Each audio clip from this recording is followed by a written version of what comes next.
Hey, people of YouTube, we're going to watch some hands up card history volunteered by our good friend Mike.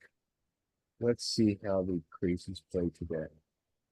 Hey, yeah, so we'll see some cards exposed and who do we have Corey is with us as well.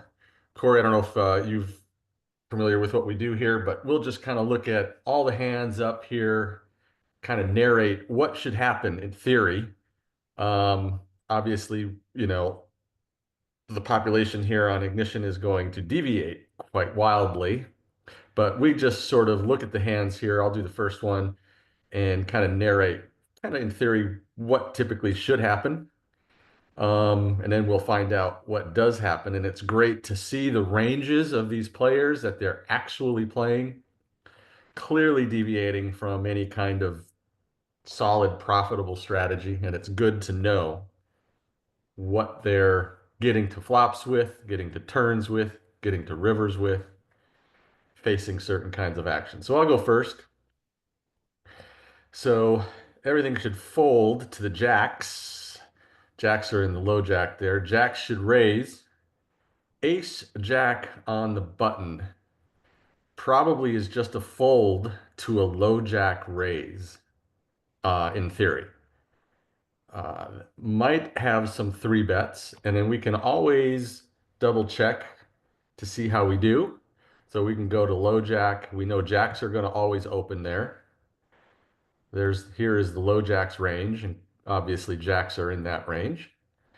Folds around to the button, and ace jack off is got a little sliver of some three betting. So we see that there. So we'll see what happens. And then once it gets around, well, we'll see what happens if it gets to hero, if it's three bet, or if it's called, or if it's folded. All right, so they raise, they go to 3x. Oh, we get a cold call from queen nine off. Clearly a bad call. This is why we watch these. We get Yeah, to this is understand this the is craziness ex that happens. exactly why we like to see this. So we know what kind of ranges to assign to certain players. So we get a cold call. Now the ace jack is kind of an interesting spot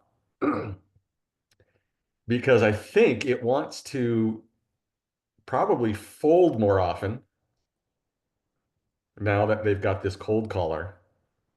I'm pretty sure the charts are just going to say fold and not three bet. Yeah, I mean, this is I don't think you're not gonna be on this chart if it's not supposed to have a Foxy cutoff, I don't think. Yeah, not on the NL50 charts. If we Maybe go in NL to, 500 charts. you think the NL500 charts has cold calls? I'm not sure. Maybe. I don't think it does. I do know that these 10% live rake structures do. Okay. I'm going to take a look here. And actually, if we go to general strategy, We need to go to Chippy V to get flats, I think. I don't know if we want to look at Chippy V because we're going to play in a cash game that would Oh, have we a do have rake. calls here. Okay. I'm But surprised we these, have calls at this rate though.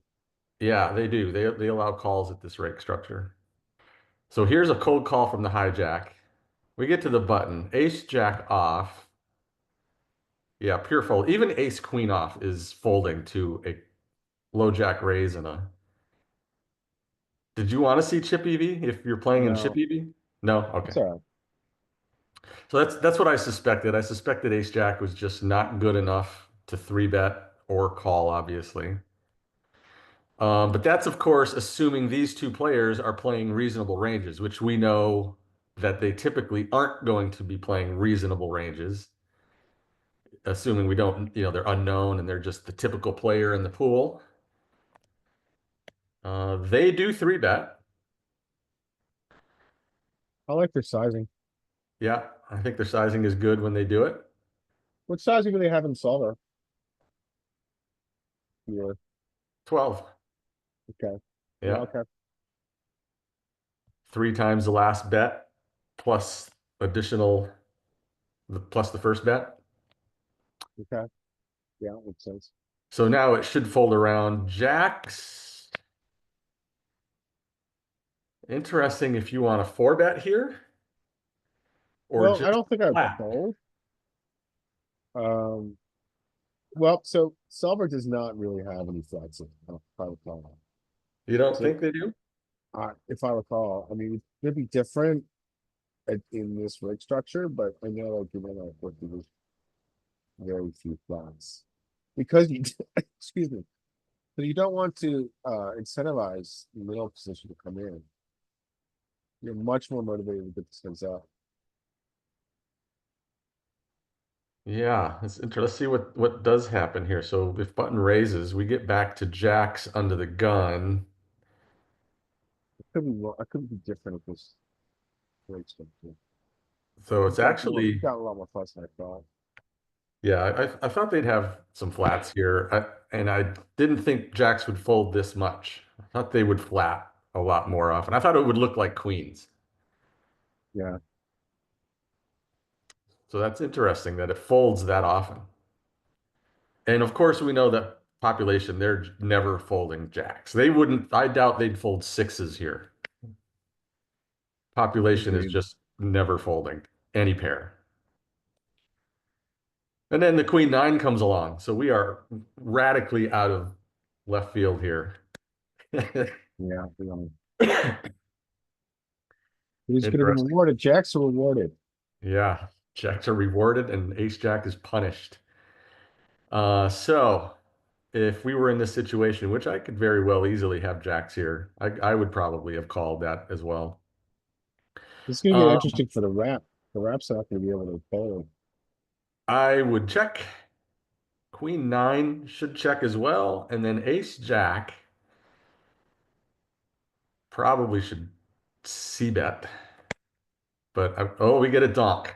We get a B50 donk from top set. And I'm sure we can speculate all day long why they're doing this. They see two diamonds, they see possible straight draws, and they're just flat out afraid of losing this hand. Yeah. That's my guess. That's my speculation. But The wrap's getting the pure, it's getting pure direct odds. yeah, but he So I is have a sitting question. literally in the middle of two aggressive or two hands, two players that have shown a lot of strength. I think the call is bad, to be honest. All right. Um, let's see. Well, let's pull back. Let's pull back one clip. So I think implied odds are important here, right? Yeah, but I don't Uh, think I don't think the implied odds are as great because you've got dirty outs. You you could have make a 30 straight outs. and be dead. All right. I think I think if you find yourself in a situation where you've got number one, I don't think either of us are going to be in this situation. But what's your SPR? Your SPR is 4. They are super deep. These two, villain five and villain six, are super deep. Yeah, The original aggressor is only, like you said, what, about a 1.5? yeah. Yeah, one close, no, 2.5. Yeah, I see your point that like you've got some dirty outs.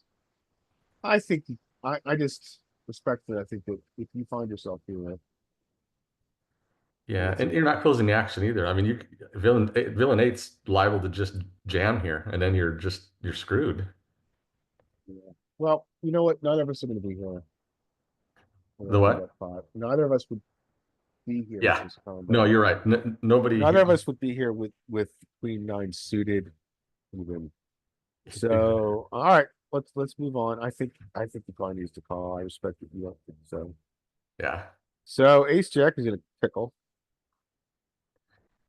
Man, if this were me, which I could see myself three betting ace jack pre-flop, I could be in this situation, and I'm not sure what I'd want to do here. Yeah, this is ugly. I mean, there's only one combo of jacks left, right? This looks like this look this could be flush draw trying to set its price. There's two callers. I think you probably end up calling one and seeing what happens, but it's not. You're very, very wary and you're very uncomfortable. And if our good friend Joey were on this call, what do you think he would say to do? Get one pair is not enough multi-way. Get out of the way. He would say GTFO, wouldn't he? Yes. He would say exit early. And he puts it in, which I mean, I don't know. I guess it's probably fine, right? Um, no, not with two colors. The what? Not with two colors when you have position, right? So I think it's awful because he's now made it very easy for both of these players to play. Right? He's going to fold out worse, and he's going to get called by better. You think so? You don't think they could have something? They could have combo draws. They could have uh, a Jack X combo draw, Well, 10X combo let's see what kind draw. of odds Queen Nine gets in. So the Jacks are clearly going to call. They're probably going to shove them. Yeah, little shove. I don't. You know what? If you have the Jacks here, maybe it's better to call than maybe it's better to call than to shove. Well, I guess he is concerned about the flush draw that's right there. So he's got his odds now are not giving him a call. He needs to fold. He needs to do some hardcore hot odds calculations and fold, which he does. The ace jack is with the bad news. He's a runner. Yeah.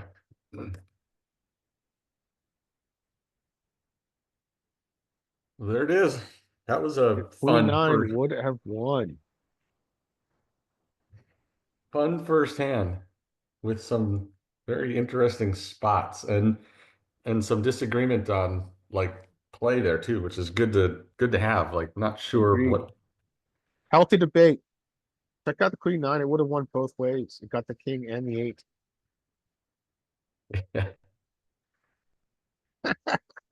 He's loving life. All Um, right, let me see who's let me just put the list out here. All right, Larry, you're next on the list. all right. Good luck me. So ace three in the cutoff hand of low jack. It gets to open. We get to open our suited ace X. If the wheel should fall around the villain six, he should open 2.5. And big blind's going to defend, and that's the way the world should be.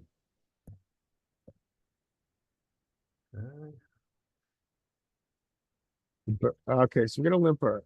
So I don't. So 10 jack is not good. I might get spicy if I was on the button, but I wouldn't get spicy here. I don't.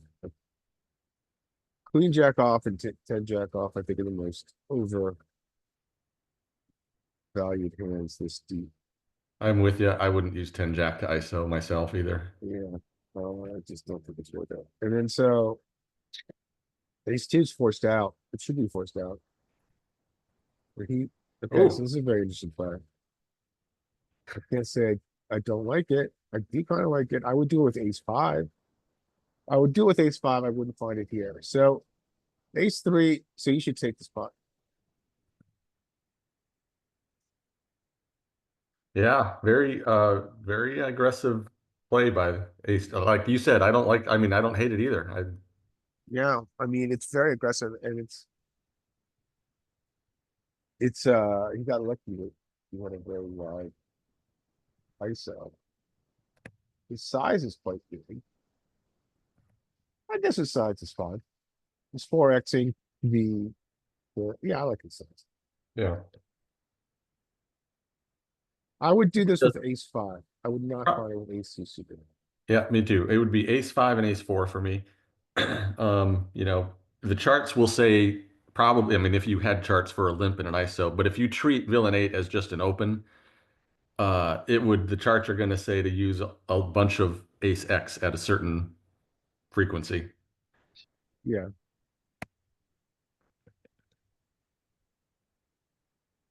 Hey, Corey, do you want to take one? You want to get in on the action? Richie has joined us. Hey, Richie. Oh, how you doing? I thought it was actually muted, so sorry if there was a bit of racket going on in the background. You didn't hear anything?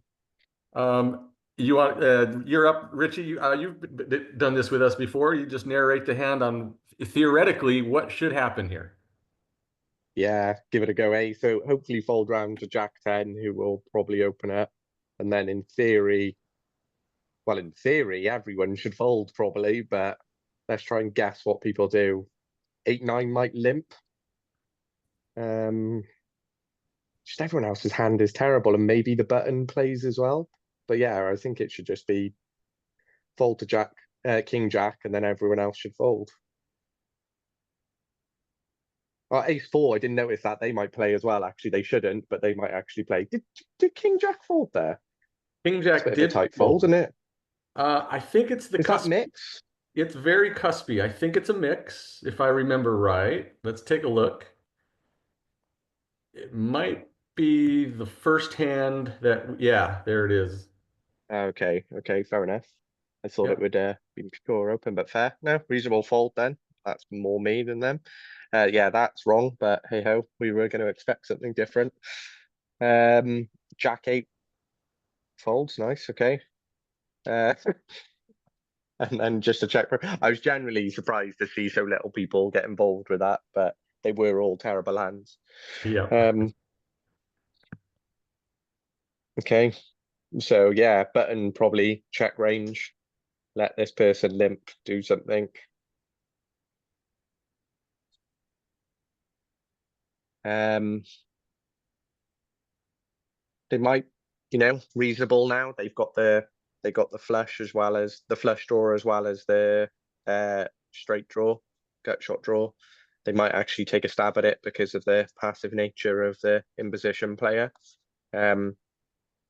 I think either action of check in to try and get the showdown or uh actually start putting a bit of money in the pot is fine. But yeah, check, understandable with a weak cooker. And yeah, well, if they were passive on the turn, I can't imagine they're going to start betting now. They might do because they're concerned they're not going to win at showdown. But yeah, I'm guessing they're going to be passive again and just check it. And then the ace four will probably check because they've got showdown value. Fair.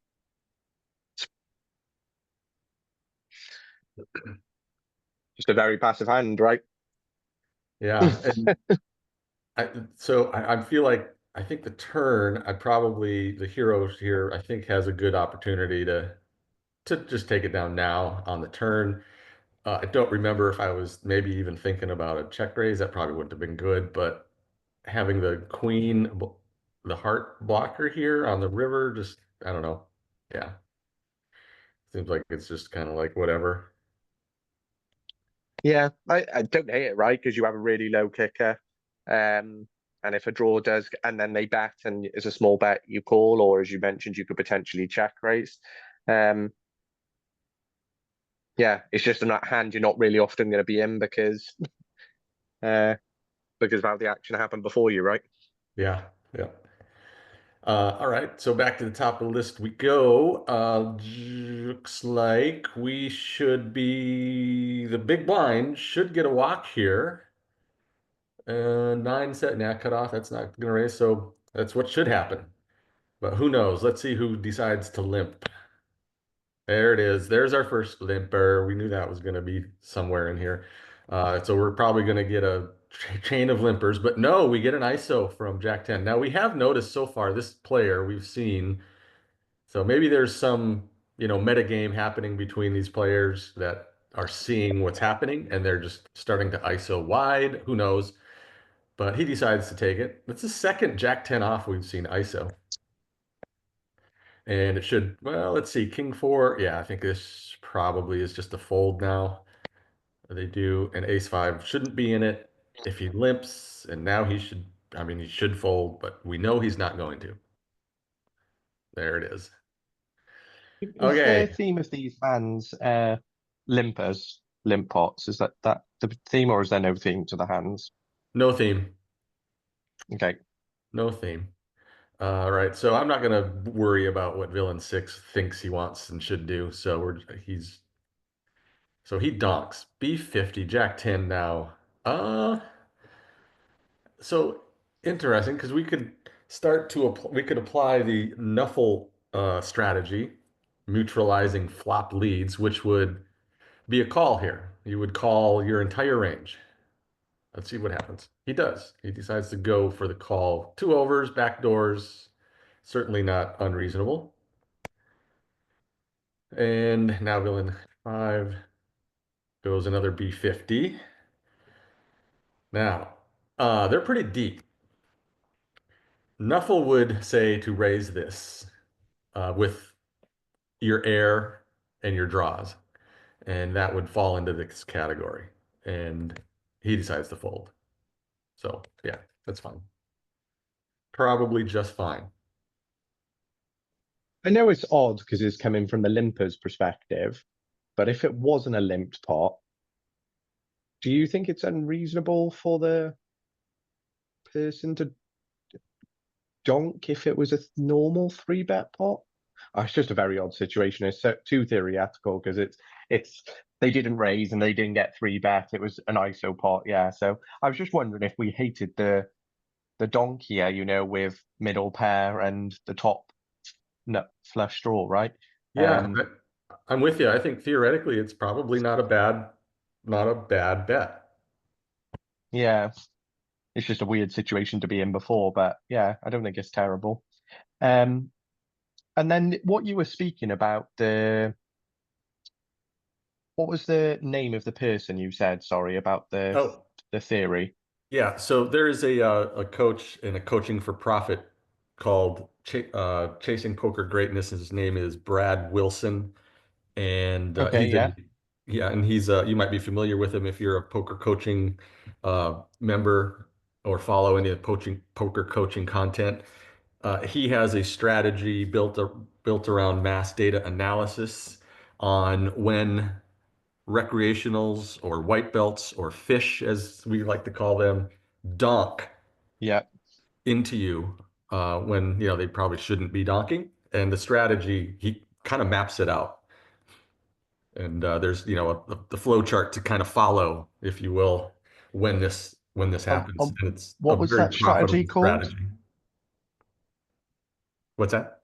What was the phrasing you used for the strategy? Sorry, when you Nuffle. when you started Like, talking about it. yeah, Nuffle. Okay. if you see chat, it's called Nuffle. It's kind of not an acronym, but a phrase for neutralizing flop leads. Neutralize and flop leads. Okay. Yeah. That's good. That's good to know. I'll look into that a bit more. Yeah, check it out. If you do a little search for Brad Wilson and Nuffle, you'll find it. Perfect. Thank you. Let's see here. Larry. All right, this is an interesting one.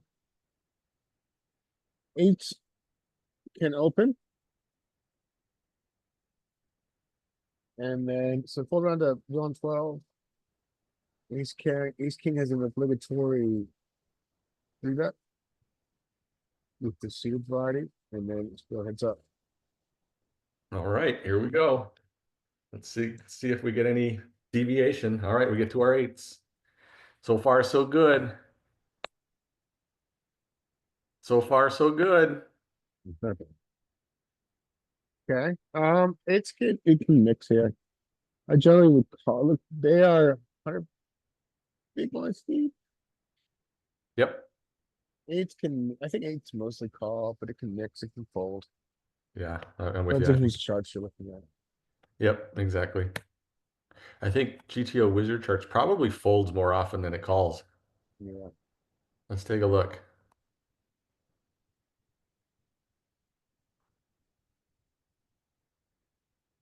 Yep. Yeah. I mean, look how tight they get with their ranges. What does poker coaching charts do there? Is it pretty much just mostly call? It mixes. Still mixing with It mixes with like the low pairs. there's your flop. There's our flop, check. Ace king is kind of in an interesting spot here. I think you can do either.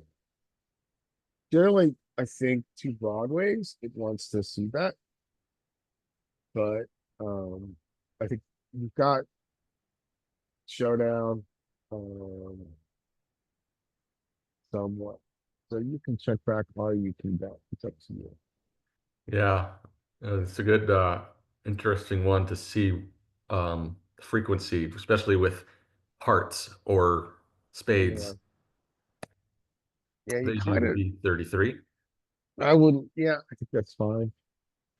And Eights should call to the small size with the club. I think generally the heuristic we've seen is that you fold. If you don't have the back door, but if you do have the back door, you call to the small size with the underpair. yeah,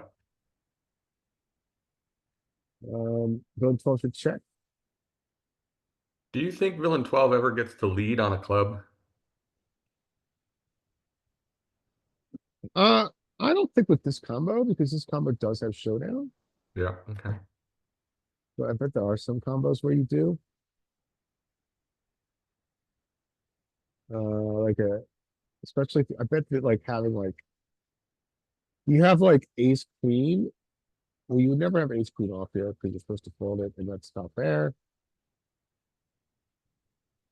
It's very hard to see a combo that he would have that would be a single club except for pairs. Except for ace king. You should fold that. So he should check. Goes check, check. Eights are an interesting spot here, so. We're never folding to a bet at this point. And, it's hard to know what you'd get value from, except for ace high here with a bet. You shouldn't have seemingly sixes, five, well, you have five, you're screwed, but sixes and sevens. I think I prefer a check call here, but I think in some worlds, this blocker's fine. Are you like trying to get value from this particular hand? Yeah, I think when you're playing against humans, ace king is often going to be the combo here.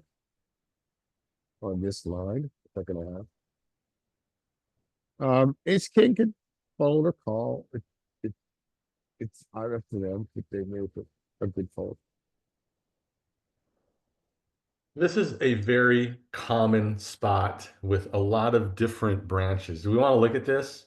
Sure, yeah, it is actually very common.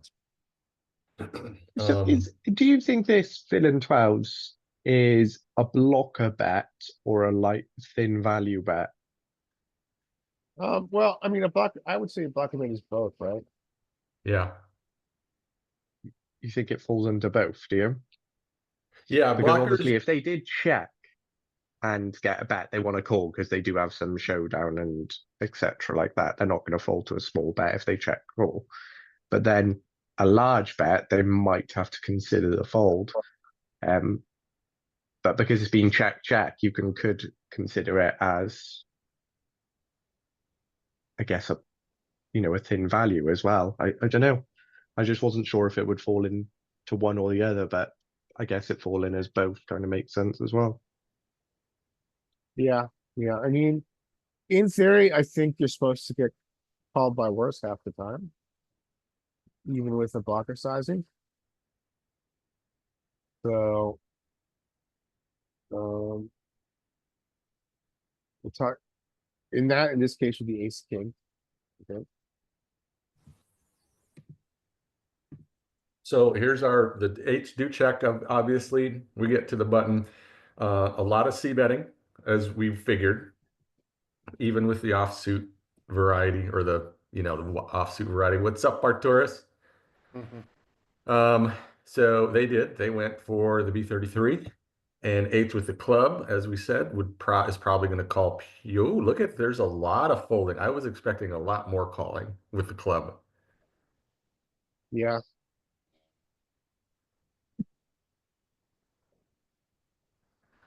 But I they thought did we call. were. Yeah, that I was expecting more calling frequency there, as I think you were too, Larry, Yeah, when we did this. Five of clubs. Okay, so we get the club turn. If there's that much folding, then I don't think there's going to be any donking. So they do check. They checked, right? Yeah, they checked. And now our ace king of hearts just checks behind.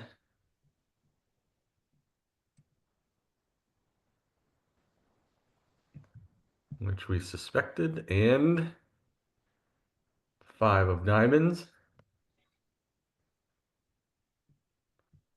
So there's little blockers from the eights, nines, tens. yeah, I found it. What size is it? Like you like to use a smaller size though, right? Yeah, B10, Yeah, like the 10% blocker sizing. Um, he went B33, which is what you see most often. That B10 is pretty rare. You don't see it from population all that often. agreed. And then the ace king is indifferent and just mostly is like, whatever. Now to the blocker side, the tiny blocker sizing, of course, we get to call more often with that ace king. Yeah, Oh, that's all right. So interesting. Good hand, Larry. yeah, interesting. If Corey wants to jump in, holler at us. Richie, you're up. So ace jack should open, and then in theory everyone should fold, but I'm guessing queen seven's gonna get mixed in. So villain, yeah, villain eight. But yeah, ace and people love them, right? So yeah, not unsurprising to see someone like that mix in. Okay. Um yeah, off to the flop then. I'm a little bit surprised, yeah. Again, they shouldn't get involved, but I'm a little bit surprised neither of the suited villains got involved. Mm-hmm. Um so out of position, I think they can check this to protect their checking range, right? Um I think it's reasonable, especially with two low cards on the board. Um, but depending on the player type, I don't think it's unreasonable to obviously do a continuation bet small out of position either, especially seems they've hit it as well. So yeah, so they've gone 50% of they. It's a small pot, so it's not still a big bet. They've gone for check raise.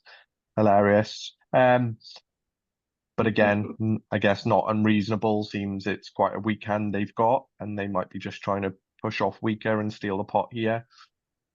Um, and then this person should call, right? Top pair, easy call. Just let this person potentially bluff into them depending on what the turn is. Um, yeah, so they check behind.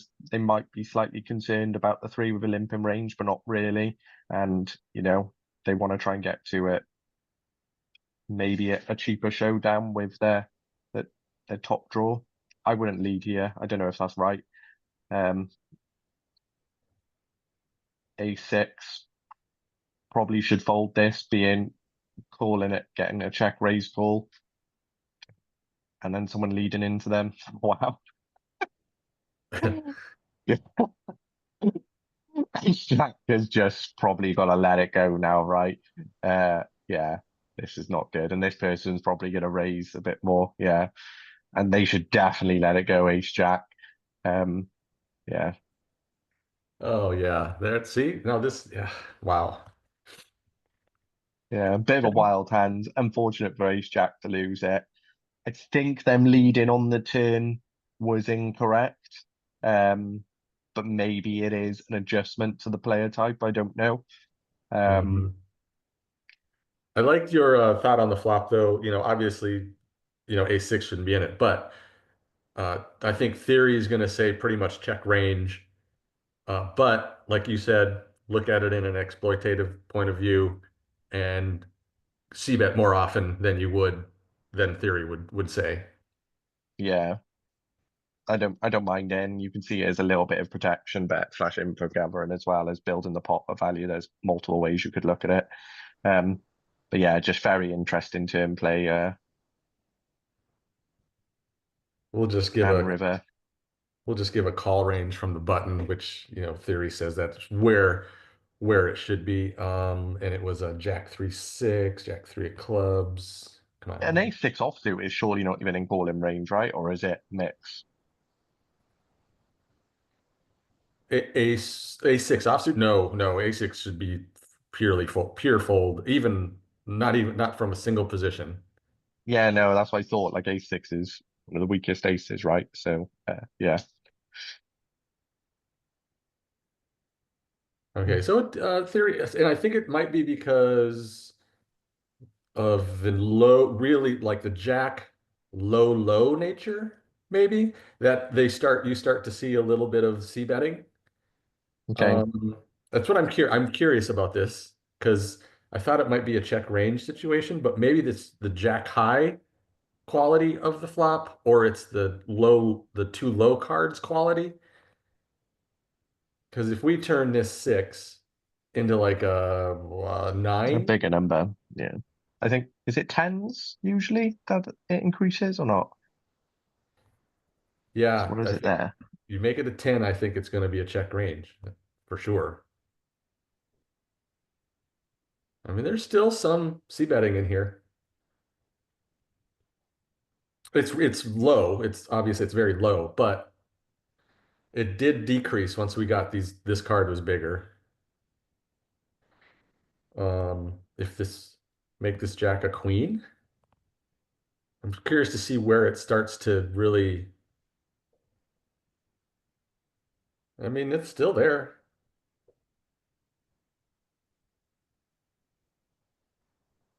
So, okay. I guess my thoughts weren't quite correct. I mean, the c betting is still very low, but it exists. The turn play, do you think the ace jack lead in even is an exploitative play? Obviously, it's not a theoretical play. You should be checking in most of the time, right? Letting them bet into you. They have more threes than you in theory. So there is a chance they got stronger, even though they shouldn't. Um, or do you think the lead in is a fair exploitative play? Because quite often your jack could be the strongest hand and you want to get them calling you, which they do with weaker, just unfortunately they hit it on the river. Or do you think it should be checked here? Yeah, I wouldn't find a lead, and I don't know why I would. Like you said, if can we exploit a? I mean, he raised an early position aggressor. Yeah, I don't see how that would be equity shifting in our favor. no, I agree, right? You potentially are bloating a pot in a situation which you can quite easily get uncomfortable, right? And you've only got a jack.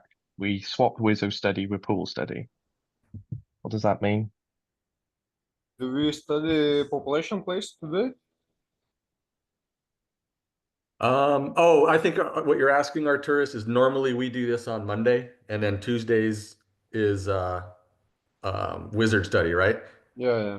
Yeah, we did swap it. Scotty couldn't make it, and we did wizard study yesterday. Okay. Yeah, Okay.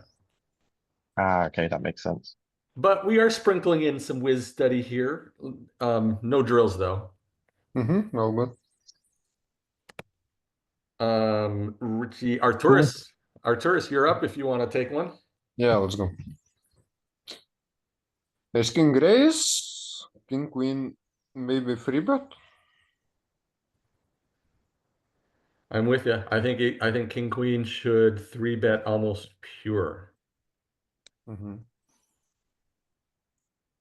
course, they don't, Mm-hmm. which most, as we know, population isn't going to three bet quite as much as they should. But let's just double check the frequency of King Queen off versus a hijack.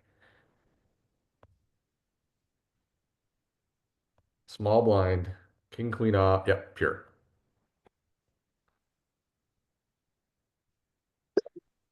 All right, get the flop. Check bet fold.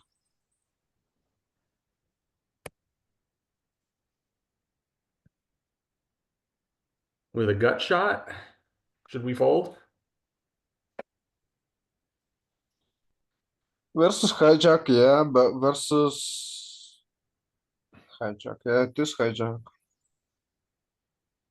I think I would well, I guess I could find calls in the king queen to some players maybe. I'm always three betting it though. But what do you think? Do we need to call a gut shot? Or is it fine to just fold it? I don't know, you told me. I'm Yeah, no, I'm asking if anyone else has any opinions on it. guys. I don't think it's a fold. I'm not sure theory wise. I think so let's say a mix in my opinion. I think it is either a call or a three bet, right? Yeah, call Or or check check raise, raise. yeah. So we get here Arcturus. Easy or bet. B 150. Okay. He takes the B75. Now how's our king queen doing? Yeah, easy fold. Yeah, I think that one's a fold now. Yep. Is it 150 in GTO? Uh, I wonder if we overbet here. Let's Ah. take a look. It was hijack, small blind, flat, right? Mhm. Yeah, small blind fat But edge. he doesn't Is get the that flat, right? We're not going to get to see what king queen should do because they won't have any calling range from the small blind. But no, it we should be see, three bet, right? yeah, it was a pure three bet. At least at this rake structure, I'll bet there's some calling when we get to a higher rake structure. Does Let's check it out. does king jack flat or what is flat range in your opinion? Um, Stand by. Let me rake. I think I can do 6 max. So let's go to 6 max instead of 9 max. 500. Ooh. 2.5. Okay, any general, make sure I get this all right. All right, hijack raise. Let's see if the small blind gets to call with king queen off now that it's a different. Yeah, there's a little calling now. So let's use this rake structure. And we get the ace 10 8 spade diamond 10 8 spade. Yeah, dang it. Ace of diamonds, 10 of spades, 8 of clubs. Small blind's gonna check, we know. Oh, there's some donks from the small blind. Well, yeah, okay. So the ace and the 10, this kind of, or that maybe it's the 10 and the 8 combo that gets some donks because a small blind calling range is gonna connect a lot with this, right? Could you show equity chart where intersects equity chart? Yeah, this is fine. Okay. Okay. Uh, They check. And ace king's probably gonna get some big bets too. Nope, it stays kind of small. It stays in the smallish range. They did do that, right? And then king queen off, call or raise, as we suspected there. And now let's see if we get any big bets on a ace paired. Ace of clubs was the turn card. A lot of leading from the small blind, so it's the kind of the ace nature of the calling range.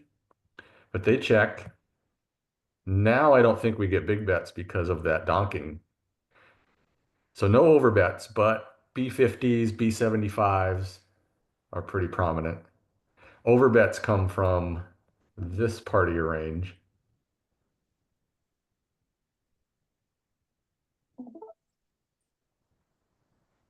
Where's the value? Tens? 10-8, 2-pair, middle set, 2-pair. There's your over bets.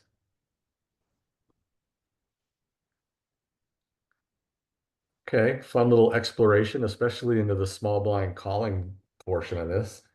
Yeah, very protected check, actually. We had Ash has joined us. Mr. Frosty. Mr. Frosty, did you want to jump in here?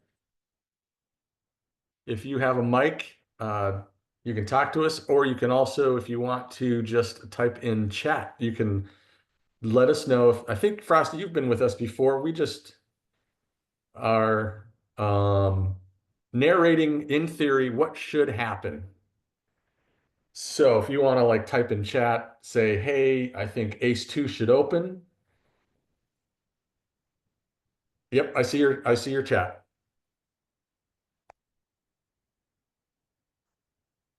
And yeah, hero doesn't really matter too much. We're just kind of in theory narrating what each position should do. So for example, in this spot, you would just, if you're using chat, you could just say ace-2 open, queen-3 defend, that type of thing. Yeah.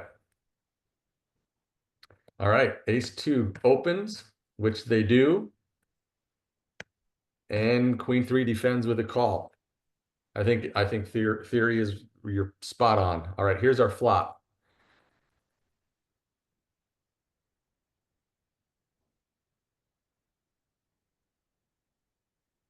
Check, they do.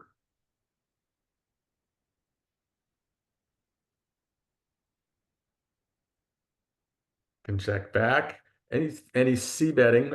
I would imagine there's some frequency of c betting here, but I think a check back is perfectly good. They do a b50.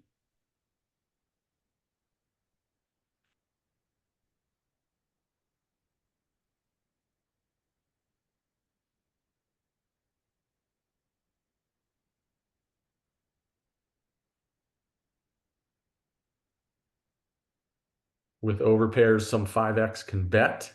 Flush draws 2. What about queen-3 now that he's facing this bet?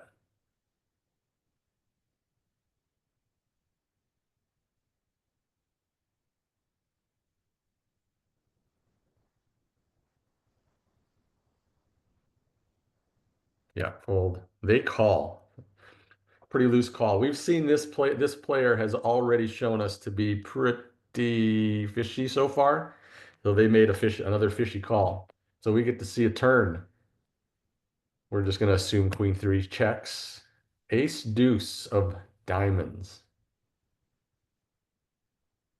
They c-bet the flop, which probably is pretty reasonable. Check back. I'm with you. Turn.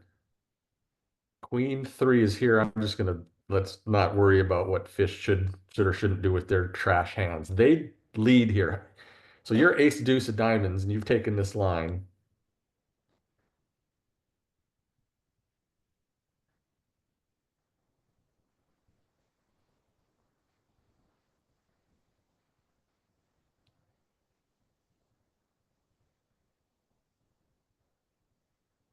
So just fold the ace-deuce. Yeah, I think so. They do. Okay. So this is what we like to see. This is the kind of stuff we're seeing quite often. And once we identify certain players, which we're starting to see this player, even over 4 hands, we've already seen, I don't know if he's shown down something yet that's unreasonable, but we can certainly see with these cards up what these players are doing. Mike is up. All right. Queen-9 is bottom of range for an open for me. So I would open queen-9, and that should take it. Let's see what happens. They open, and we get a flat with jack-6. All right, so this is, yeah, we're clearly identifying this player here. Maybe not in-game, because we're not seeing showdowns yet. And jack-4 should fold. All right, so we're queen-9 on the button. Jack-6 should check. And queen-9... I'm gonna versus most population, and if I've already seen this player getting to be really crazy, or not crazy, but really just wide, I would c-bet this 100% of the time. They decide to check, which probably is fine in theory. Jack six. And again, I'm not going to worry about what he should or shouldn't do. So he donks, he leads, I should say. It's not a donk, it's a probe. Queen nine now is should be a call. And king Jack checks, and if I'm queen nine, I just check back. Yep. Now this gets shown down. We see this. Now we're seeing Jack six from this villain. Larry, you're up.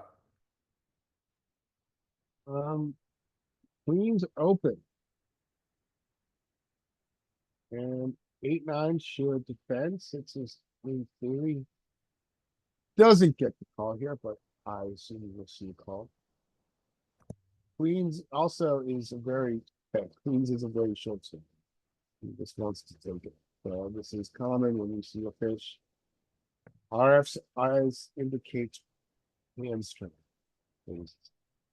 So 8-9 does not actually have the odds to call here. He has no implied odds, so we should know that. Yep. I agree. He should not call this. The He should value not- of this hand is in the implied odds of working flushes and straights, which he doesn't have against this short stack at this RFI size. I think this is an error, but looks like it'll work out for him. So there's no donkey here. There's a nice check. And then, yeah, he's just gonna shove and we're done. What's his, he got the, what was his, equity on flop? His equity was 34%. Yeah, he doesn't even have the pot odds to call here. He should just call. Yeah. And Mhm. Mr. Frosty makes the point pre-flop that let's assume we all have 100 big blinds, that 8-9 should not be a defend to a 7x open. Right? Yeah. Let's take a look. I know the live rake structure we can make this 7x open. We can actually see what Wiz likes to do. I'm not sure what it's gonna do at 100 big. Okay.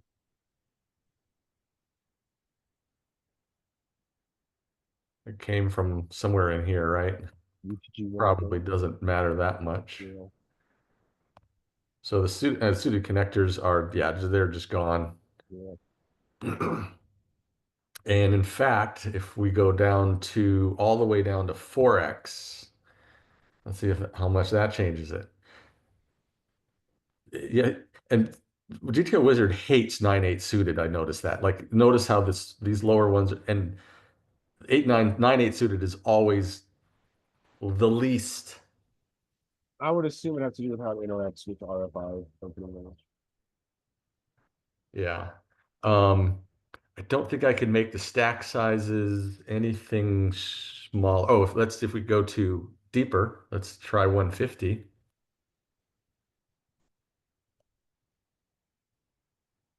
Still not there.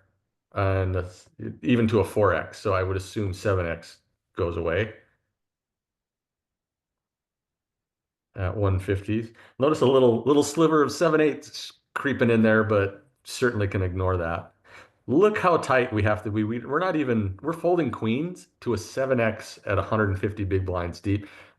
To a player who is using this kind of range, making a 7x, which probably doesn't exist.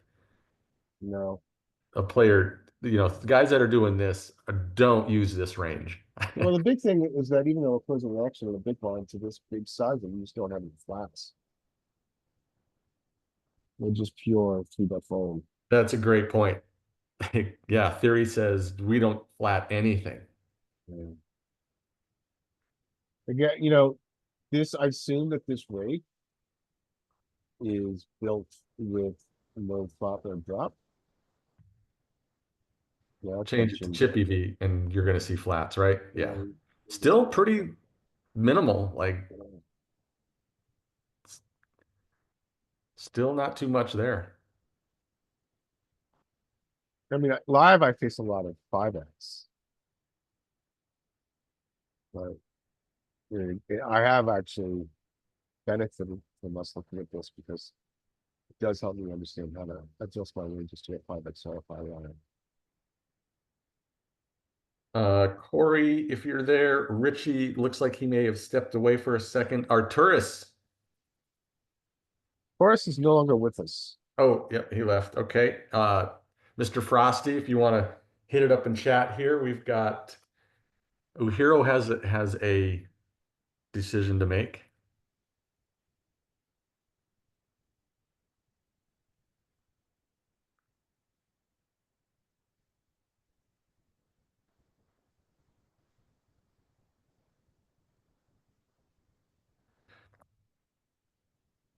Okay, yep. So sevens can open. Now, I think sevens in this position, load one past the low jack is not a pure open in the charts. In fact, it actually doesn't open often.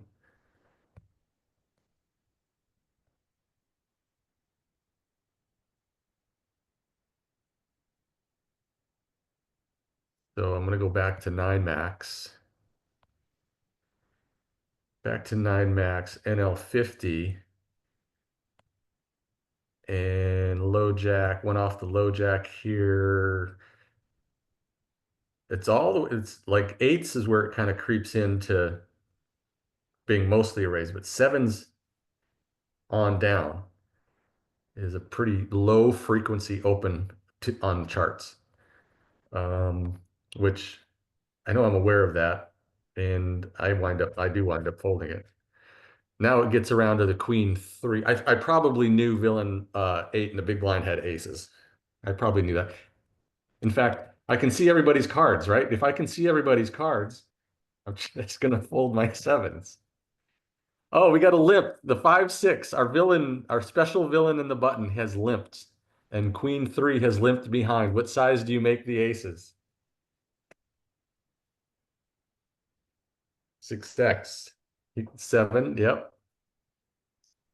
Good size. And I think if it were me too, I would size up. If I've identified this player as, being just kind of wide, and I would size up probably. I might even go 8, but yeah, they go 7. And obviously everyone should fold. Let's see what happens. So he calls. Of course he calls. Yeah, he has not seen a hand he doesn't love. All right. You flop top set. ISO'd the fish.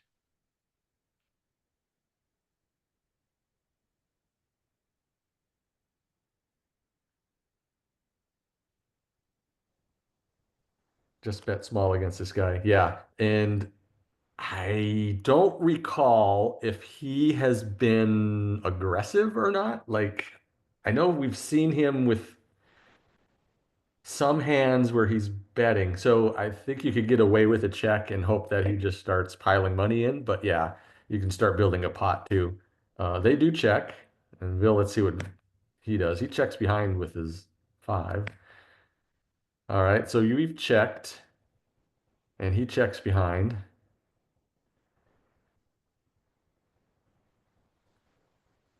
But my point was, I guess if we noticed him being aggressive and spewy, I think check might be even a better way to go, but it's so hard to tell what's best.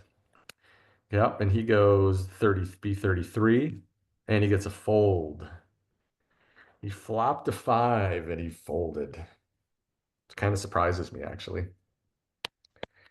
Mr. Frosty, Richie, did you come back? Skate, welcome in, sir. Welcome. Hello. All right, bring us Dr. Die. Dr. Die, like a Dr. Pepper, but with okay, so sorry, what am I doing here? I'm starting the hand. Okay, let's leave ace jack. This is 9-handed, right? Yes, this might be 8. 1, 2, 3. This is Okay. 8 at the moment. 9-handed table, 8 players. Right. See. It's okay, so ace jack here can be maybe a partial open. I'm not doing it. I'm gonna maybe fold this.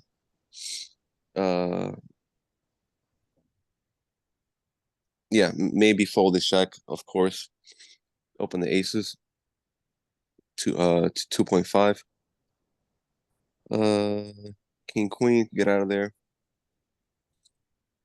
No cold calling in the middle, and yeah, I don't know. It's a mix between Ace Jack opening and Aces 3-betting. King Queen should definitely get out of the way if that happens. Yeah, good Yep. call. Good call, Skate. I like you nailed the ace jack. I know this one is a cuspy one. It does have mostly of a raise here, but it is that cuspy offsuit ace. And of course, since I can see cards,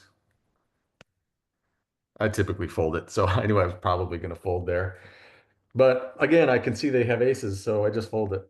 Aces Oh, raise, like I said. And King Queen, you're right. I think you're right, Skate. King Queen is not good enough to be playing here versus that early position.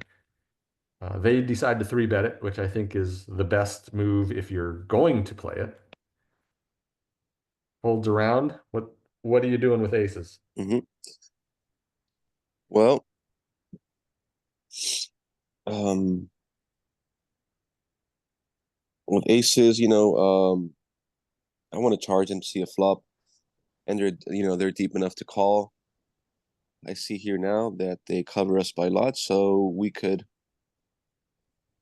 gonna play our stack, which is 87 bigs. So let's definitely we're gonna 4-bet, and let's go to around around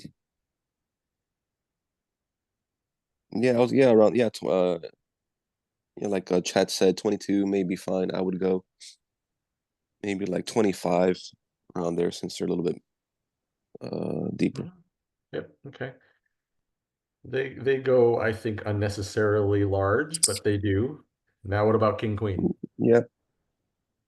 Yeah, King Queen fold, we could start, debating whether suited should call. They're not exactly getting the right odds, so yeah, I mean, offsuit and fold. Yeah, I don't think there's much of a debate there. They should just be out of there. Yeah. But let's just confirm King Queen off to a 1, 2, 3, 4 low jack +1 here. It was a 3x open, but let's see where King Queen starts to get in here. So there's a sliver of 3-betting from the low jack. And yeah, it's just kind of like little too early a position for those aces to really want to start getting involved with King Queen off. But it's there. It is there. And then when they do, let's assume they make it. And I think if you make it 3x, by the way, I doubt this. I think it goes away completely.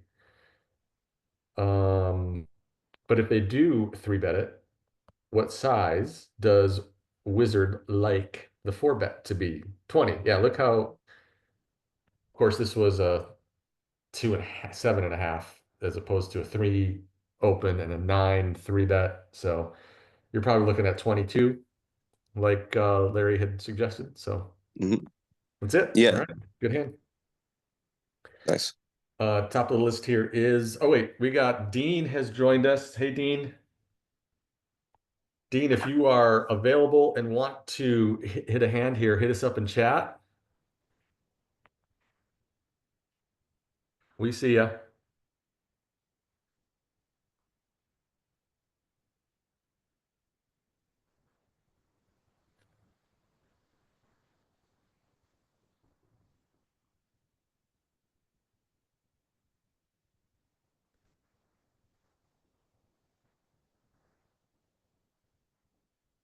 Yep, this one should be easy.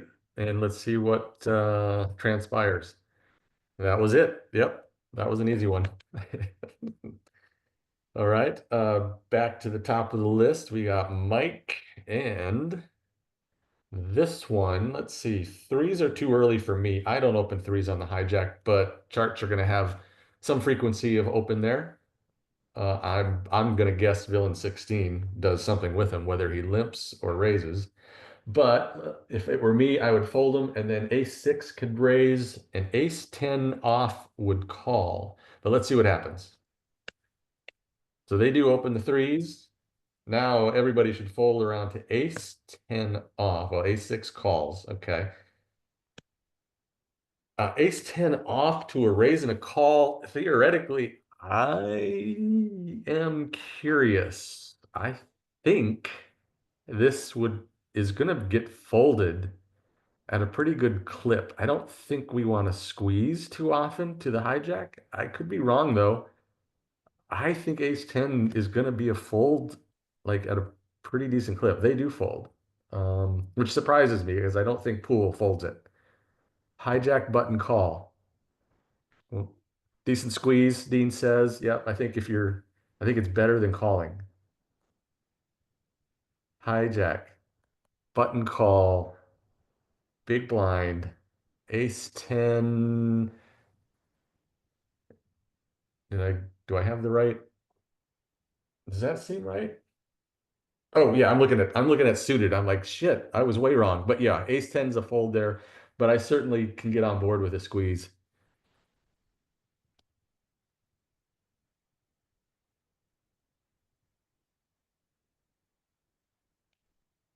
So they did fold.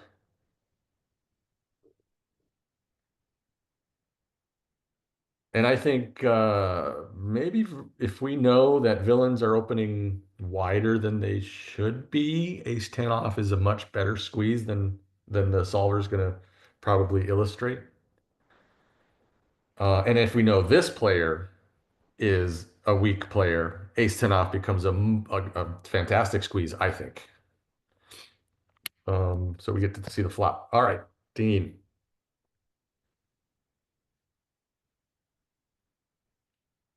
You opened your threes in the hijack, which you probably, I bet, Dean, I bet you probably open threes occasionally, but not always, I'm guessing.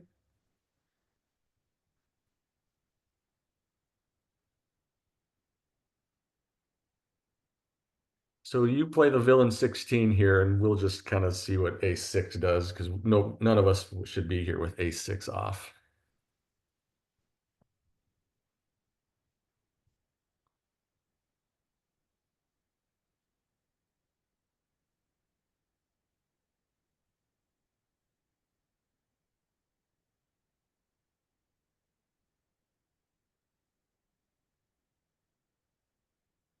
Okay, so Dean would maybe sneak in a check raise here. They bet, and they go on the big size. Big size. Ace six, I mean, it should clearly be a fold, and they do. Okay. I'm a fan of this check raise, by the way, with the diamond.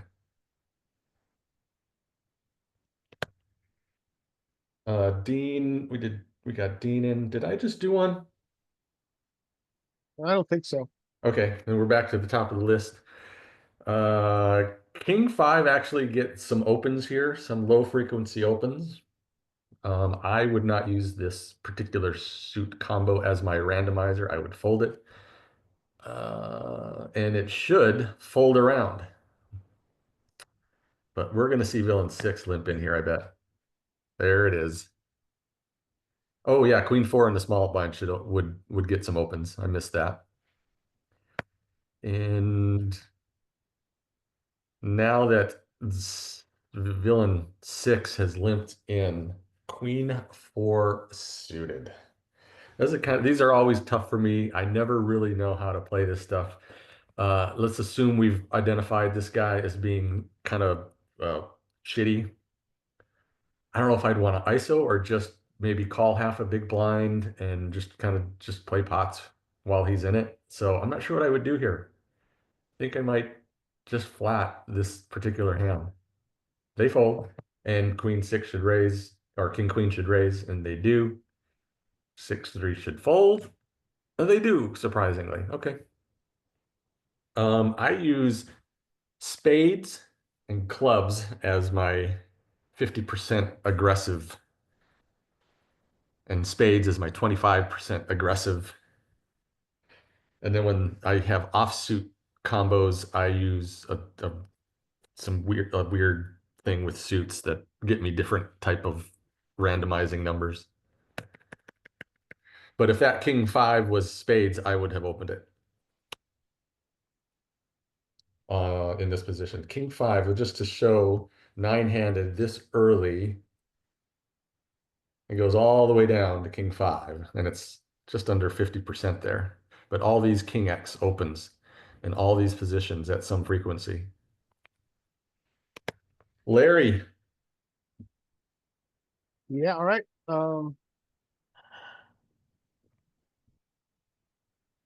7-7 should RFI and take the pot. Jack 8, this is not good enough in the button.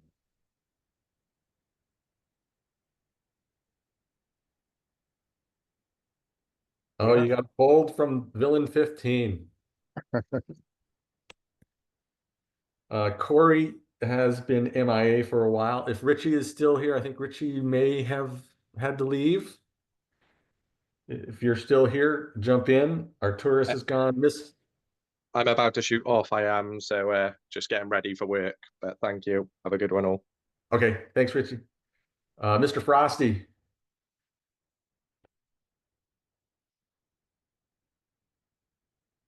Type it in chat if you can't. Oh, Jack open. Okay, where are we at here? Jack open, 7-5 flat, and ace two suited fold. I don't think, oh, we get a min open, so I don't think I still am gonna flat 7-5. That's me, by the way, in hero spot. I don't think I'm gonna flat this. I don't, although I wonder if I should. I'm wondering if I should because of villain. And ace two, they're probably gonna call, but I think theory says just to fold, I think.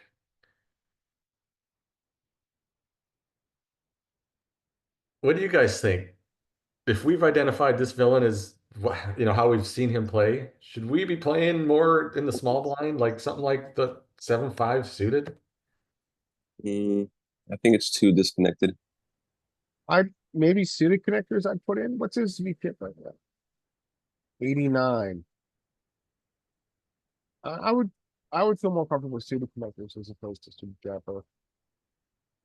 Yeah, Out of we've position. really seen this guy play pretty poorly, and I almost feel like this kind of is good enough, but just to get in pots. I mean, we're obviously looking for certain kinds of action.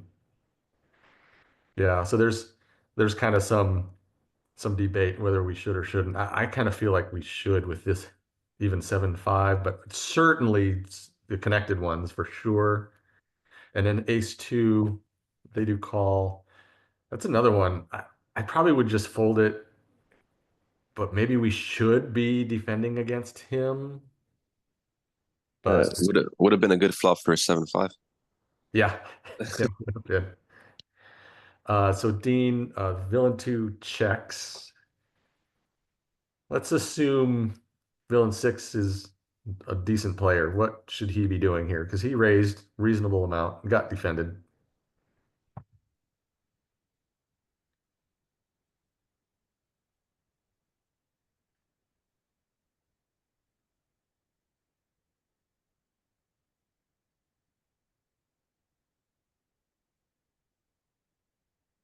Villain bets big. Should bet bigger. Okay. See what he does. He goes B50-ish. Yeah, that's B50. And then ace two. I saw that you could be thinking check raise here. And I'm on board with that. Ace of hearts in your hands. They fold. Deflatting 7-5 suited, if we had bigger stacks. So I'm for sure against this villain, but let's assume villain six is like a good player or maybe an unknown. We haven't identified that villain six is as bad as he is. If we're hero at 7-5, 200 big blinds deep, should we defend 7-5? I don't think theory says to do it. I don't know if we can look at it. Any opinions? Much. Yeah, I'm not really good with this small blind defending thing. Yeah, I'm not sure. So they were low jack. I mean, from ever since being part of the study group, I have learned to fold from the small blind, either raise or fold.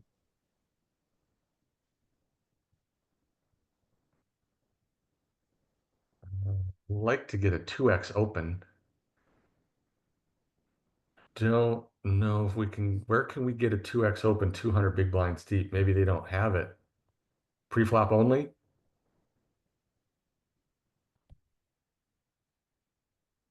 Okay, this will get us there. Low jack. My prediction is that we do not defend it, but let's see.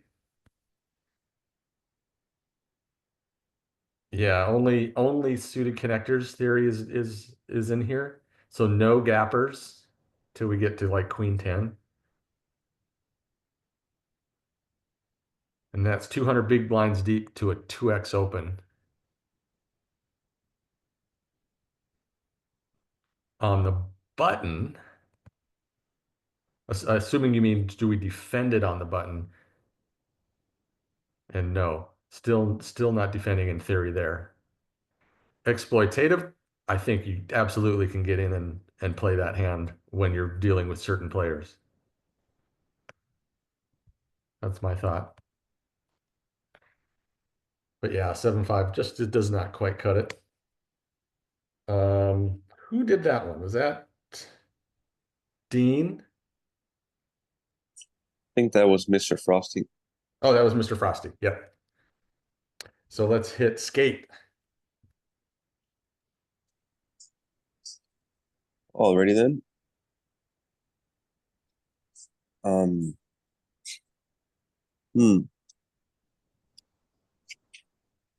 Deuces and the low jack. I think a fold deuces, threes, and the hijack. See here. Dun, dun, dun.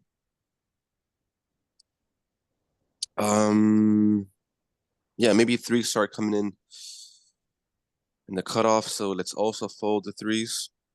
I believe we have a poster here though. Yep, we do have a Yes. poster. So let's fold to the poster. The poster can post. He's posting, so fold all the way around to the queen jack and the big blind, which can raise. I mean, I would raise. Right, let's see what happens. I'm with you. I think twos are too early. I think threes. There's a poster, so and it's a broken stack poster. Hmm. Uh, Yeah. you certainly can't convince me that it's wrong, but I probably would not use it as an open. We get a limp from the deuces. So over limping with the threes. Yeah. Then Checks, party. fold, fold. Now you're here with queen. Oh, I remember this hand. Okay, what are you doing? Skate, are you going to ISO with queen jack off? You know what? I kind of want to. I think if it were any worse than this, well, for worse than this, but for a hand worse than this, I would not consider it.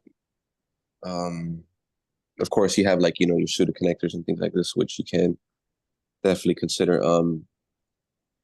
Queen jack, of course, it sucks that it's offsuit, which makes me want to do it more. Let's go. Queen 10. Yeah, no, Queen 10, as somebody said in chat. I would start thinking twice about it.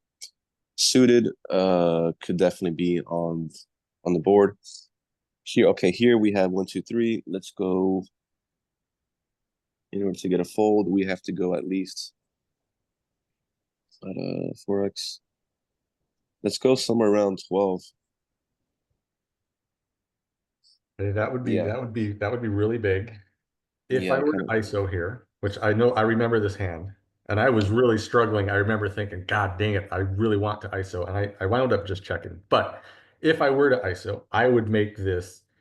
I make it 5 to a single limper. I make it 6 to 2. I'd make it 7 here. 12 seems really big. Don't know that that would be a bad thing.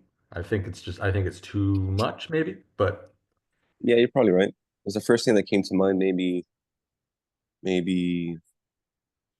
I don't know. Maybe 8 might be better. so I I mean, wound up checking. okay. I wound up checking. I think it was because if they were only 2 limpers, I have ISO'd this no question. But the 3 limpers or 3 in a post, 2 in a post or whatever, I decided to just check it. I thought it was maybe kind of like borderline. So I decided to check it. I don't know what others would do this 100% ISO it or not. I'm curious what everyone else says. Um, maybe a stat would be nice. I mean, if we had any stats, like there should be a stat there on Yeah, Poker Tracker linked to yeah, to we raise. don't have very many hands on these players yet. We just kind of just started, so there's not too much going on here, and I don't think we've seen anything from these guys yet that would indicate anything. Yeah, it's a tough spot. I uh I would probably check option. Pick option ISO, Larry. Is that what you said? No, I'd probably just check on that. Just I check. think this combo. Yeah, Yeah, yeah, me too. Me too. And Dean said, yeah, this is kind of bottom, so kind of tough. So that's good. I like to hear everyone's opinions on those things. So But here's this is really close.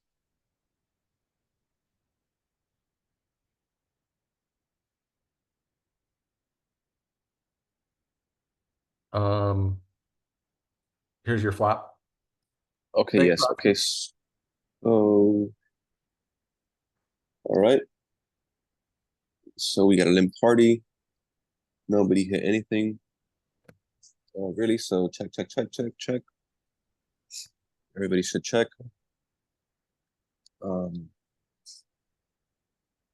Okay, we got the king here. This is good for the hero.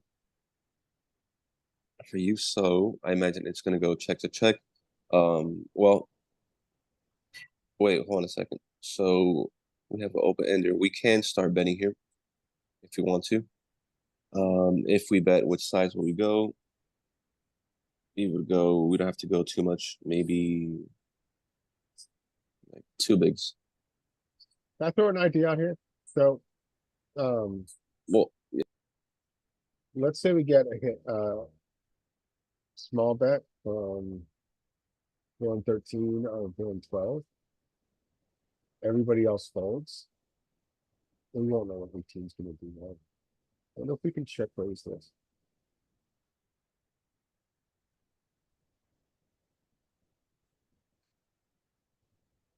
Maybe too many people. Maybe it's not worth it. well, I was talking to myself. I was on mute. Um, yeah. So I would prefer a bet from hero as opposed to a check raise. I mean, because we want to realize we can check, we can bet. I think checking is going to be more standard since we're OP. Yeah, But Okay. if we were to bet, maybe 2 bigs might be fine. I was talking about check raise, but yeah. Oh yeah, yeah. I mean, if we had spades, I would like a check raise more with Okay. extra equity. Yeah. Okay. I think But- at the time, I remember Skate, I heard you say the king is good for hero. It's good for us because of our specific hand. However, I don't Mhm. think it was necessarily good for us in terms of our range, versus everyone else. Yes, no, definitely, and it's multi-way pot, so we got to be cautious. But it checks through, and look at that. Holy broadway, Batman.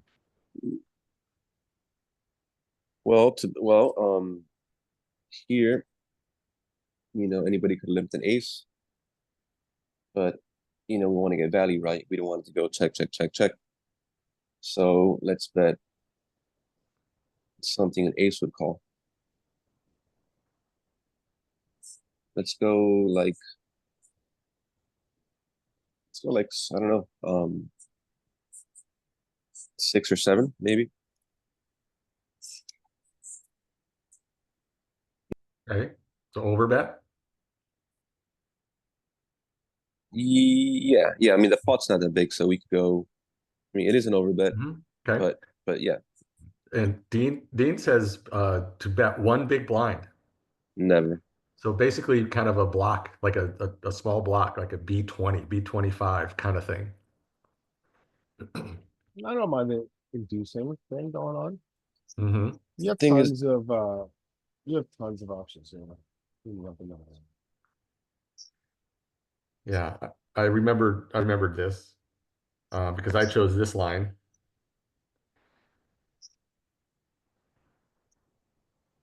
And unfortunately, as we can see, there was nobody that had anything to be able to do anything with. But yeah, I was kind of torn. I was like, do I want to bet here? But I was going for the check raise line, obviously, and whiffed.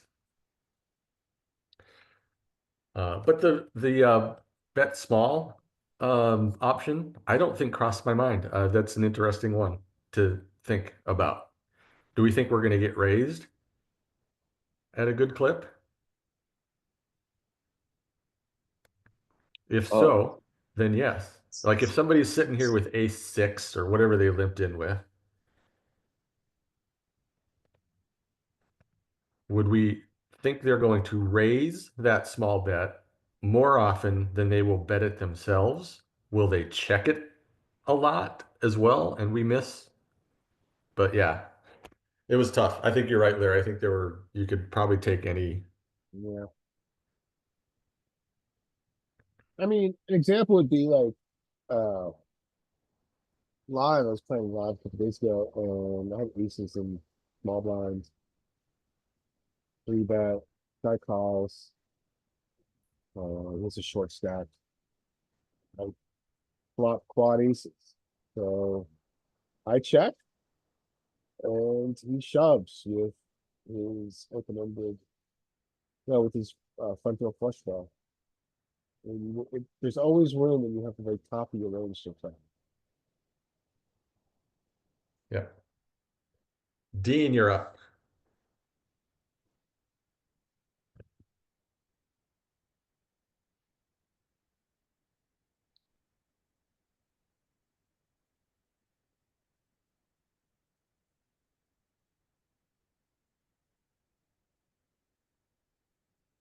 Yep, ace 7 will probably open. If they do, what's the rest of the action?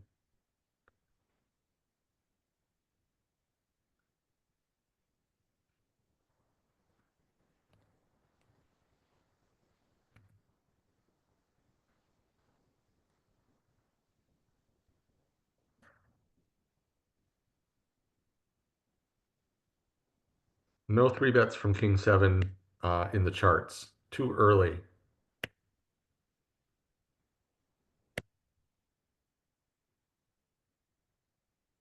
10 Jack on the button. Dean, do you think that hero calls based on you knowing hero?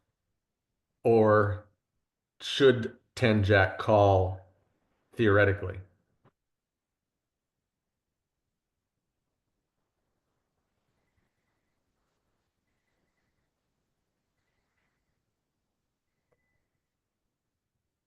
I think it's a fold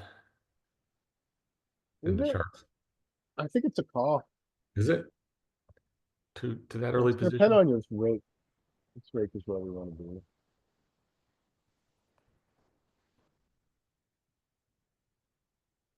Well, this 9-max, yeah, for this rate makes sense. Okay.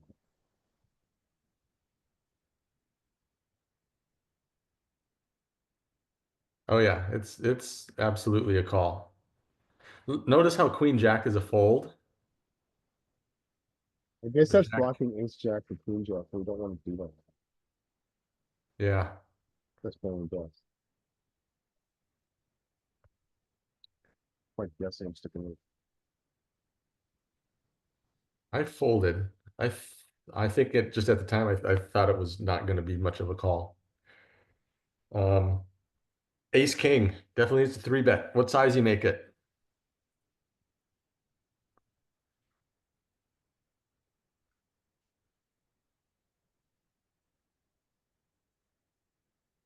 Oh, they make it 8. That's not good. So they make it 8. Does that do anything to your ace 7? Because obviously I think you fold ace 7 to the 10 plus. Or maybe that's not obvious.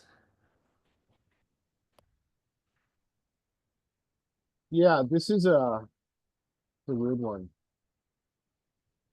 Because you're all of a sudden in position. I think the call is fine, but Yeah. you definitely should be widening your calling range. And we know that ace 7 is a fold to a normal size, right? Yeah. I don't think we're not able to, so they're going all the way to 12. That's gonna make this, yeah, so So I think the cards that I do fold, I think like I'm calling more like queen suited, queen jack suited, queen 10 suited, but I am more likely to fold the suited aces, which are going to be dominated often, which is like, so I would probably call a similar suited ace X region for what the charts show here, but I would increase my call with like, yeah. well, I'm never holding jacks to that size, I'm not holding tens to You that make- size. I'm I'm gonna calling do king queen suited to that size, calling queen jack suited to that size.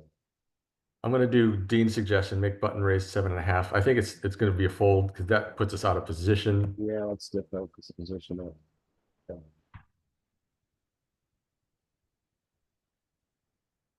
But I wish we could make a smaller raise. I know we can do some small, it's only gonna go to 10 in 6 max to an to a low jack range.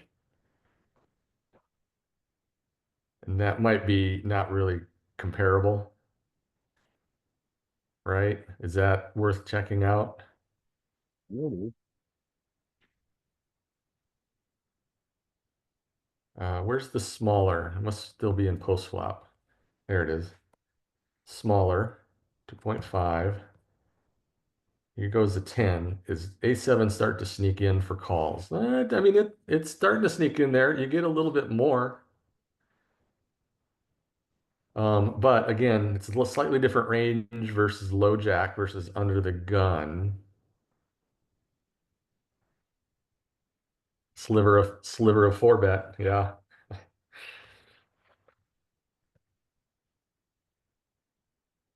Dean, that was Dean, right? Yeah. Mike, we are going to see King 10 cuspy from the low jack. I typically would fold it unless I have pretty good reason to raise with, depending on players. And it should, big blind should get a walk is what should happen, but King 10 can open. It's, I think it's got some frequency there, like kind of a 50-50 kind of thing. We get a limp. Now King 10. Now, if it were me, I would ISO King 10. I would expand my range and ISO against this player because it is this player. They fold, and it should get to the big blind, and it does. What do you guys think about King 10? I'm not sure. I know it mixes in terms of just being able to open it in that position. Is it good enough to ISO that player? Yeah. Or where is it? Low jack? King 10, yeah, kind of that that cuspy one. Yeah. It's different. I probably would have chosen to ISO because it's this player. Mhm. All right. 6-9 has checked his option and he should check now. And I don't care what villain 6 does. Well, but let's see what he does so we see what happens. Of course, they're often going to bet, and they do. And then 6-9 should fold. Okay, so we see that. Larry, Yeah, poster. Poster point. alert. poster. No one gets to ISO this poster. No one has a hand. Just check around.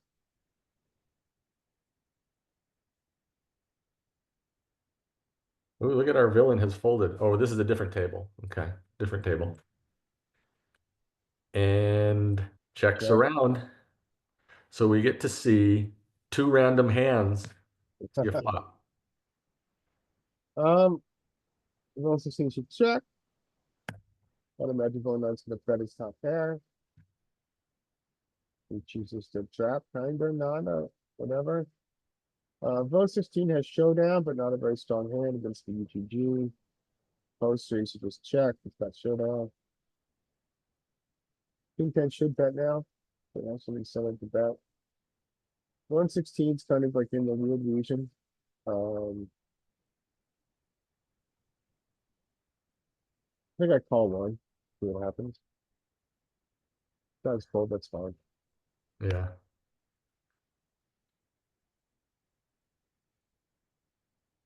Mr. Frosty has left, right?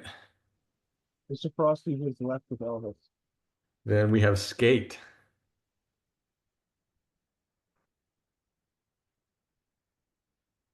Okay.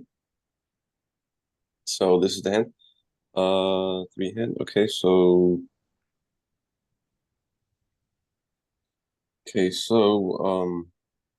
so king 8 is the big blind.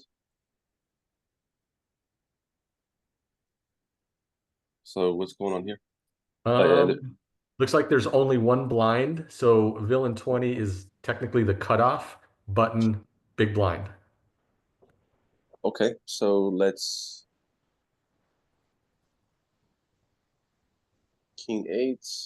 I mean 3-handed. No, so cut off, fold king 8, 9-5 could open or call as they did. But they shouldn't. Yeah, no. Let's be not- clear. Yeah, let's be clear, Skate. 9-5. I don't think should be an open 3-handed like this, to be honest. Right? Anybody Yeah. disagree? Well, it is an open on the button after well, so this is after cutoff folded, it's essentially kind of like a small blind big blind kind of thing. Kind of, Right. yeah. So do Yeah. you're saying maybe use like a heads up type range? Yeah, I don't know. I mean, after you said that, you're kind of got me thinking. 9-5. I mean, if I was small blind 9-5, I don't believe I would open that. I would just I would limp. I mean, if I was in the actual blind here.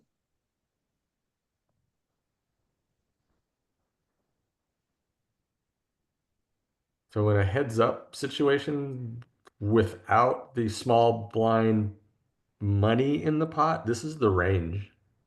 So 9-5 is clearly in there. So Yeah, I'm probably playing way too tight. I mean, not that this is heads up, but yeah, which is kind of why I wanted to open it. Well, I mean, if so, you're saying so 9-5 isn't open without like in the blinds, small blind, big blind. yeah, if this was a heads up table, there would be a small blind posted here, so your pot would be 1.5, and you would be first to act here pre-flop with 9-5 suited. The charts say raise it. Yeah. I thought that, and again, I don't study heads up, so I was kind of like, I know that we can expand our range. I didn't think 9-5 was in it, but it's any suited hand, so I'm not sure.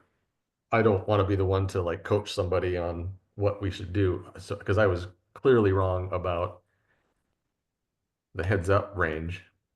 Oh yeah, yeah. Like heads up. I mean, as far as I've known, I've played heads up, but mostly you know, in a home game kind of setting kind of thing. But, you know, I'm usually aggressive, you know, you keep being aggressive until they do something different. But they limped. So let's pretend you're hero here with 5-6. You check your option or do you raise? With this Verity, I'm definitely going to check my option. There's your flop. Hero checks 9-5. Well, they limped. Let's play the part of hero. So they check again. You're here with 5-6 off skate. What are you doing? Well, since it was a limp party, to be honest, I'm considering betting this now.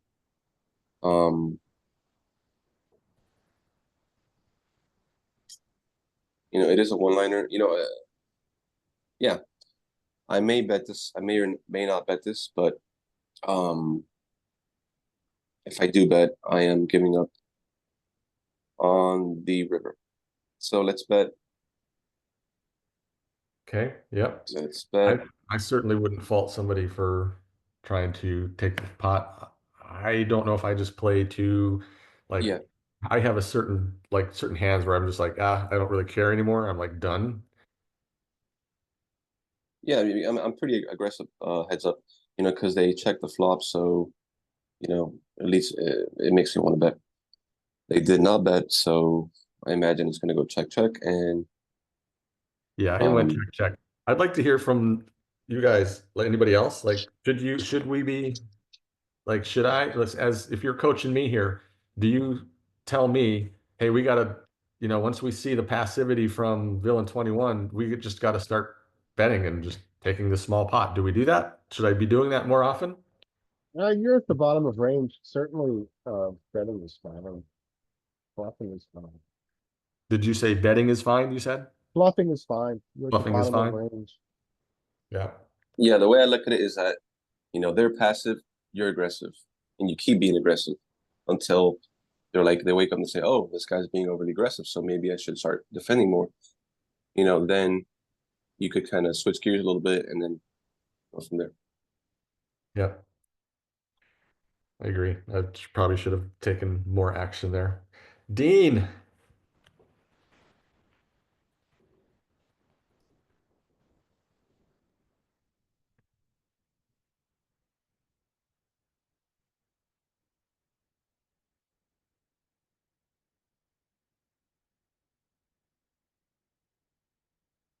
All right.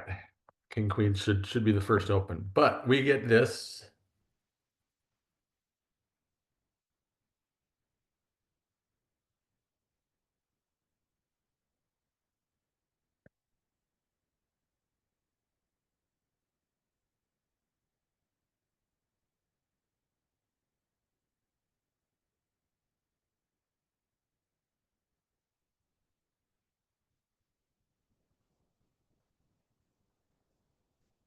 What should they do? What should a 6 suited do? Yep. They do fold, and then that should be a fold there. Okay. Mike. All right, let's go. Ace 10 open. Raise and take it, ace 10. Okay, ISO and take it, ace 10.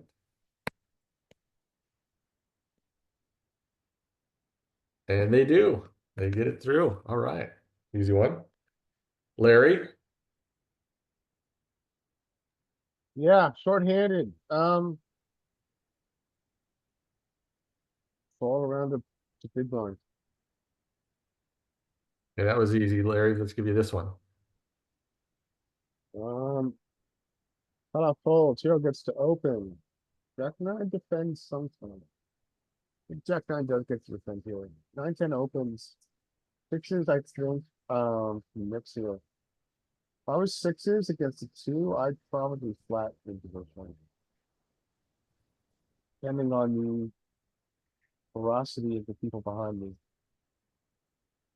Yeah, I think I do. I do.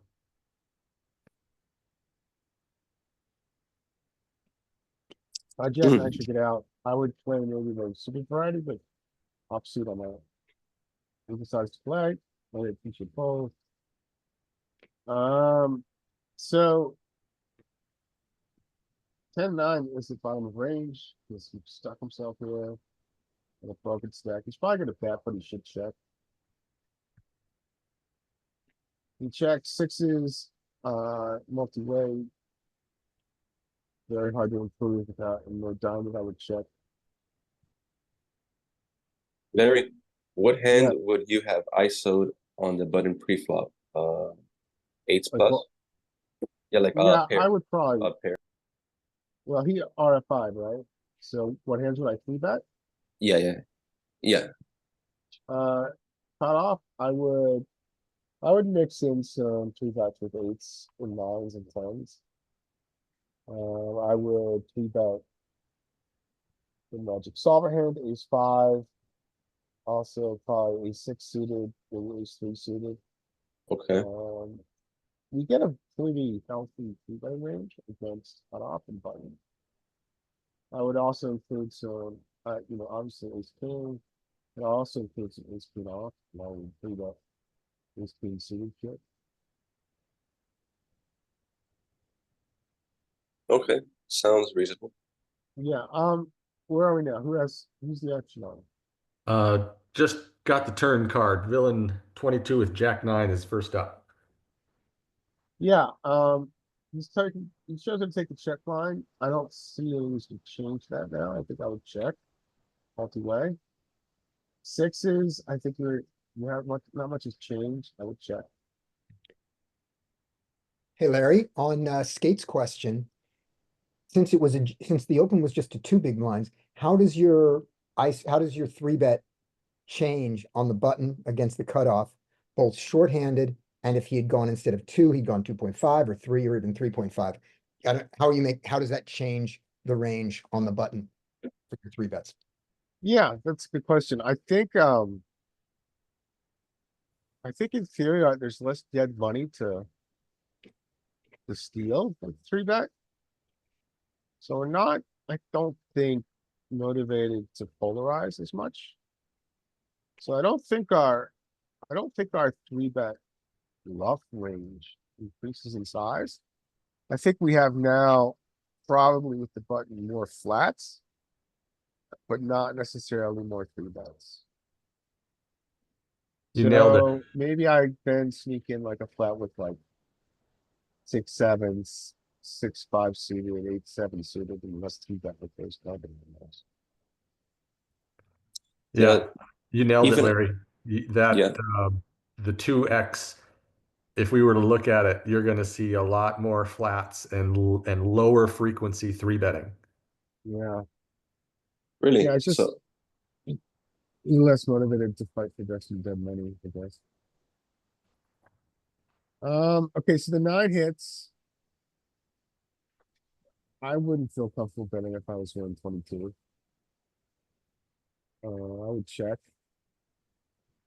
No, I would check. You have showdown on what is a board that's hits a lot of ranges.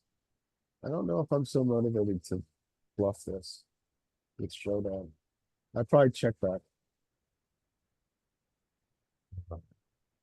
Nice hand, guys. Another one where I'm like, do I need to be more aggressive or not? But yeah, I just feel like there's spots where you should and shouldn't, and sometimes I Yeah, never this get that this right. flop is really hard to find a bluff there. Skate, you're up. I think you're supposed to lose that hand. Yeah. I think you lose that hand exactly like that, unfortunately. alrighty then, we can open 10-9. Yeah, we are opening.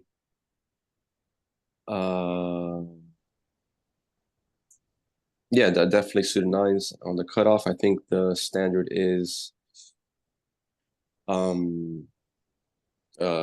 believe it's suited sevens, right? Somewhere around there, I might be wrong. Right, so we open 10-9. Then How about Queen 10 and the low jack? I don't. No, yeah, I don't like it. Queen 10. It's the worst of the Broadway hands. Yeah, I don't like Yeah, it. Even I mean, No.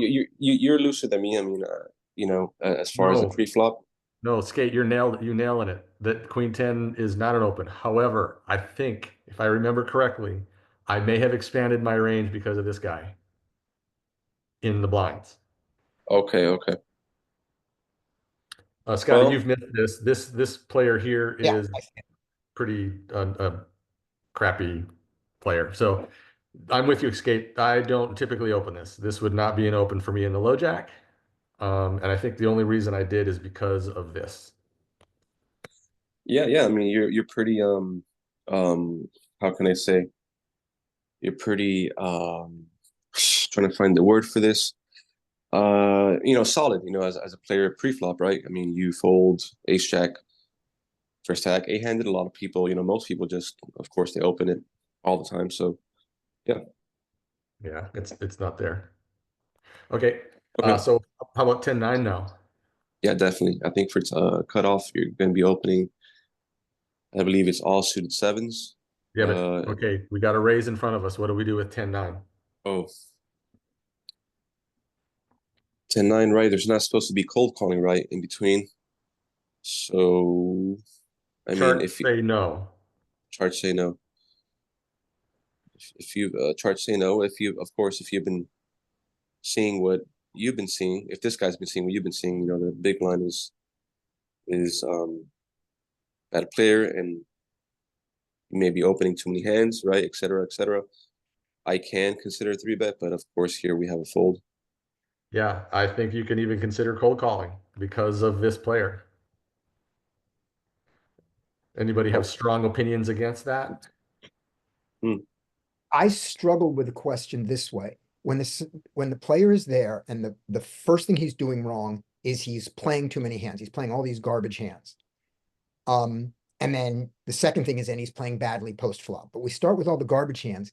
And my problem is when I expand earlier, the hands I'm expanding into are hands that to be profitable, I think in general need fold equity. And that's exactly what I don't have. So it's like I would rather expand my shitty offsuit aces down. But the queen, the fact is he's going to be calling me with king 3 offsuit, which is ahead of me. So that I don't know if this is right, but I know that this is the thing I struggle with in exactly this situation.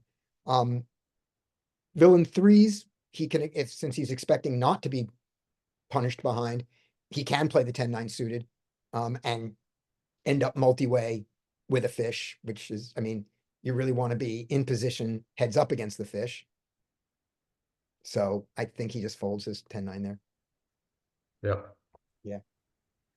Queen 10 Skate?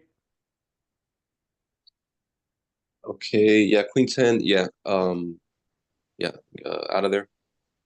Ace queen, the small blind, I believe we should have. Is it mandatory 3-bet to this size? I believe so. Maybe ace jack starts to consider or mix. Yeah, so yeah, good. Ace deuce definitely fold, but they call. Okay, as expected, right? So the ace queen size is small in terms of like theory. Oh yeah, Should be 11 probably minimum yeah, good point there. Let's talk about the size. It should right be now. 4x, 8. Yeah, it should be, yes, yeah, somewhere around there. All right. How about us now with queen 10 off? Yeah, we don't have a hand that can play. It's not suited. It's not connected. We can't play post Right. flop. So yeah. Let's play the part of villain 5 Skate. Since that would be something that all of us would be here with, we would have made it. I think everybody here would have made it bigger, but here we are, 3-bet pot, fish, cold call. Yeah, so this hand here, to be honest, we can consider to deceitfully check, but let me also start by saying maybe that it's not standard, so we're gonna want to bet, right? I mean, we are the pre-flop three better, so we should bet range, right? This Yeah, is and a board. they go with like a B33. I'm with you, Skate. I think you could get away with either checking or betting. I think if it were me, and I would love to hear opinions, if this player's here that we've identified as somebody who's pretty, pretty bad, I would C bet more often than check. I don't know that we had enough reason. He has thrown out some bets, I don't know if we've noticed if they're appropriate or not. However, I think we can size up on our C bet and just go for his range that includes an ace, and he has obviously any ace as we can see, but maybe make it, as big as B50, B75, just going after that range of his strong hands that he has here. Maybe a little bit influenced by the ace, by the hands here that we could see. Of course, we have the ace, we're blocking the ace, but that is sometimes not too relevant. So, I was just thinking check because the player is sticky, so we can check and then bet bigger on later rounds, Okay. Yeah, kind of thing. I'm So following you. that was my plan. So they do bet. Of course, he is gonna call, right?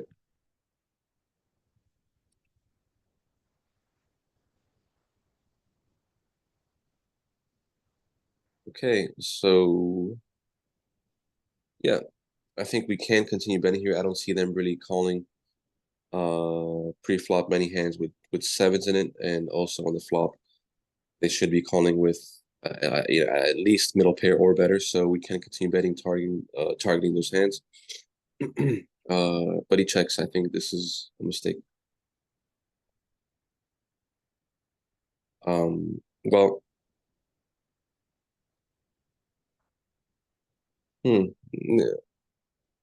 maybe not so much as a mistake, but I think that as I said before, they should not have many sevens, but they do check. Maybe they are worried about that seven, but anyways, we induce, so they bet 15. We can't fold yet with a top pair, second kicker. So with the backdoor draw up there, especially, which we unblock. Let's call.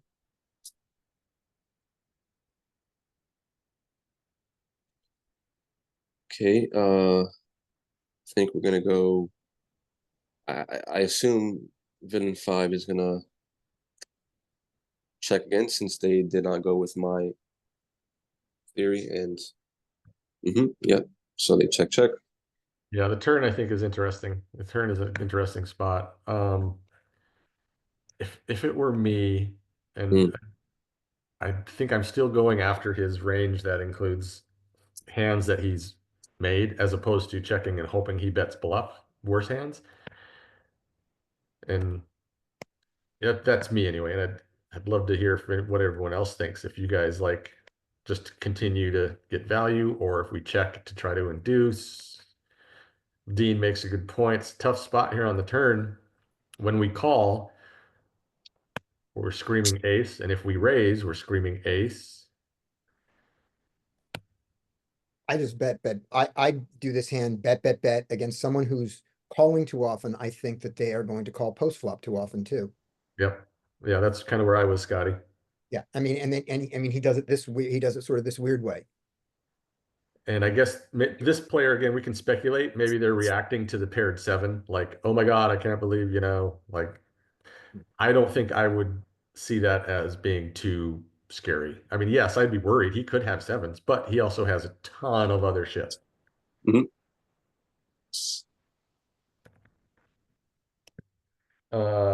Dean.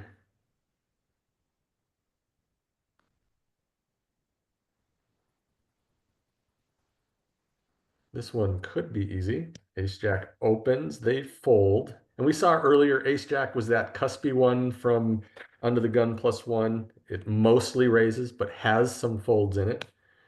And folds around. Oh, BVB. King 6, you open. They limp. All right, Dean, you play villain 10 here and you're 7-5. Are you checking your option or are you raising? Check. All right, so we get to see a flop. Villain 6, who has limped, has now checked to you.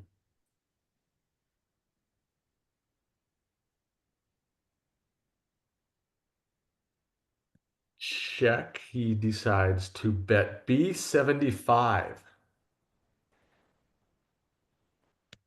And they get the fold. Yeah, I probably would have checked as well. Those are spots that are strange. Scotty, Yeah, welcome back, sir. thank you. What did I get? I got a fold, fold, fold, fold, hero, ace nine that is the cutoff. No, that is the hijack. There's a sliver of ace nine in the hijack if you want to go for it. It's mostly a fold. It's up to you. Let's see what you do and then we'll go. Oh, after the call. Okay.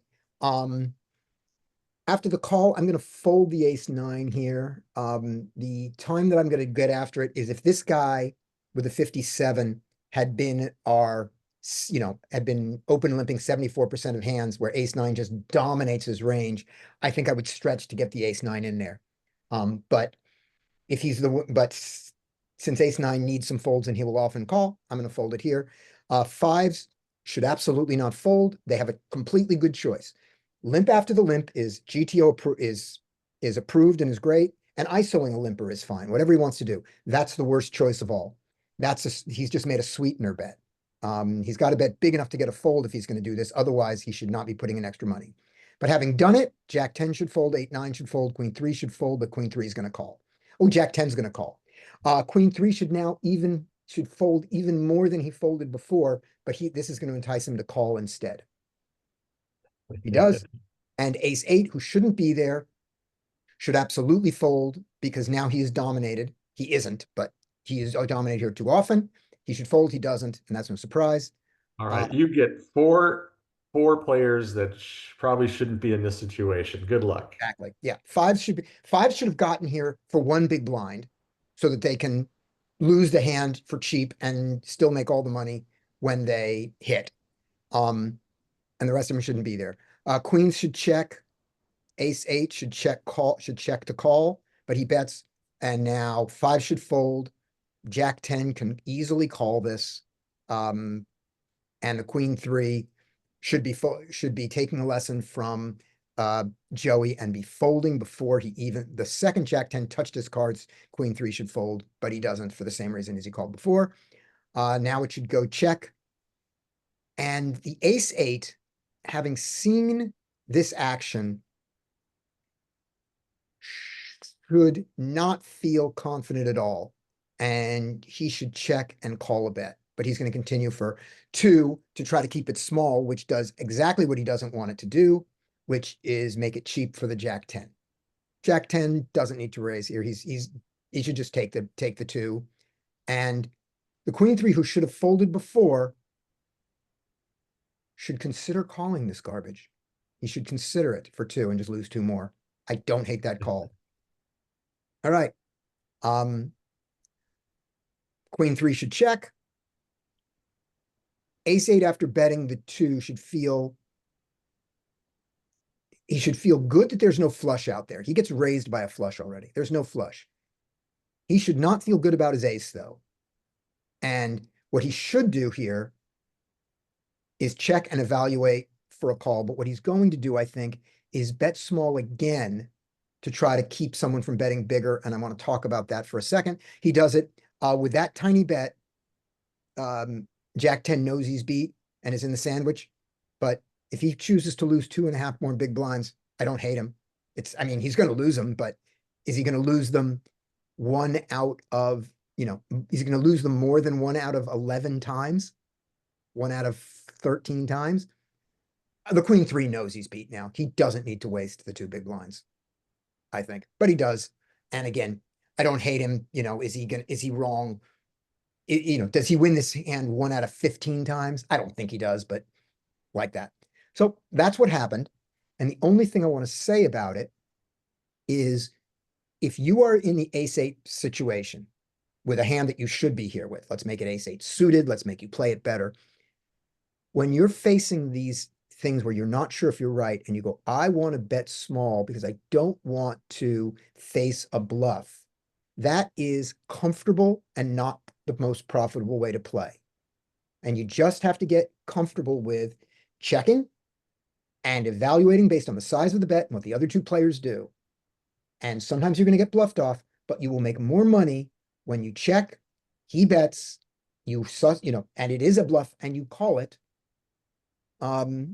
Because of his sizing or because of a tell or because of anything else or because of the way the ranges interact that he gets there with too many hands that need to bluff. And yeah, you lose some hands that way, but the best players in the world don't bet two big blinds here. And we want to play like the best players in the world. We want to check and be willing to be uncomfortable and have to make a hard decision. We're not trying to make our lives easier. That's my speech. And that folks was a lesson in how to create content for YouTube. Scotty, you got to cut that whole hand into a YouTube short. Me talk pretty. We'll make sure that's not on the YouTube. Let's keep the racist stuff off the YouTube. I mean, the short one, the long YouTube, nobody's going to go this far, so we're okay. All right. Righty, top of the list is Mike, King 4 fold. Let's see here. 10-9 is an open on the button. That should be the first open we see. And they fold. Ace 8 is an open. And Queen 4 is a fold. They limp. Okay. So Queen 4 can do anything he wants here. And they do raise. Interesting. Okay. Good job, Queen 4 off. Now Ace 8 suited. How about some limp re-raising with suited aces here? But I mean, he's not going to. I don't think. He just calls. All right. So I suppose I could see myself raising Queen 4 off to a limp in this player, but I don't know. Tough to think about that. I'd probably just check it. All right. So check. And as I would just see bet now with my Queen 4, if I had it, he does, goes big. Ace 8 of clubs, I think in theory, probably, like if this was played correctly in theory and if you limped Ace 8, I bet there's some limping here. I think you probably need to call this one time. Now, it might be too big to call. Yeah. They do call.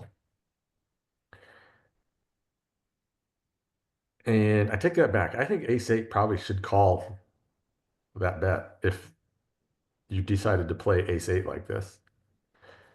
All right, now we get here. It should be a check. And yeah, I mean, if I did this with Queen 4, I'd just probably go for it. Again, I'd probably go bet, bet, bet. I wouldn't overbet. I don't think that would be necessary. I think you could do the same thing get the same result with a B6, B50 even. Like you get like ace X type hands, King X type hands, Queen X type hands, and they fold.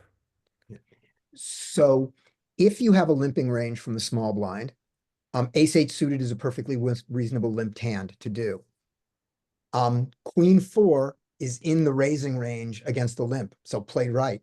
And the Ace 8 is a limp call, not a limp re-raise most of the time. It has some limp re-raise, but it's mostly limp call.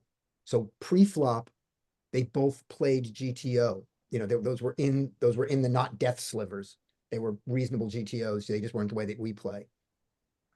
So Yeah, I was with you. I thought you could have theoretically been to this spot. Yeah. Here's where I was kind of like, I wonder if we need to call one here with our hand. I don't think we need to do it against big size. Yeah, the big size is what gets me. Probably, I mean, versus population, absolutely not. Yeah. But theoretically, let's take a Let's look.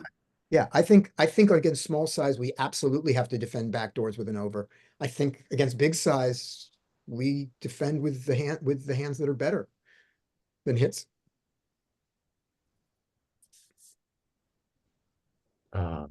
10 of hearts, 5 of spades, 2 of clubs, 10 of hearts, 5 of spades, 2 of clubs. Small blind check. Any donking? Probably. Maybe there might be a little bit of donking. Nope. Okay, check. They go. Let's just call it a B75. Yeah. Um, And queen four, believe it or not, look at that. Look at the big, Yeah. look at the B75 in there with his queen four. yeah. Not, it's. The man is getting real-time assistance. Yeah, I thought there'd be some of this in here. There is. But look at how much it folds. So yeah, No, it's certainly answer- indifferent, no question.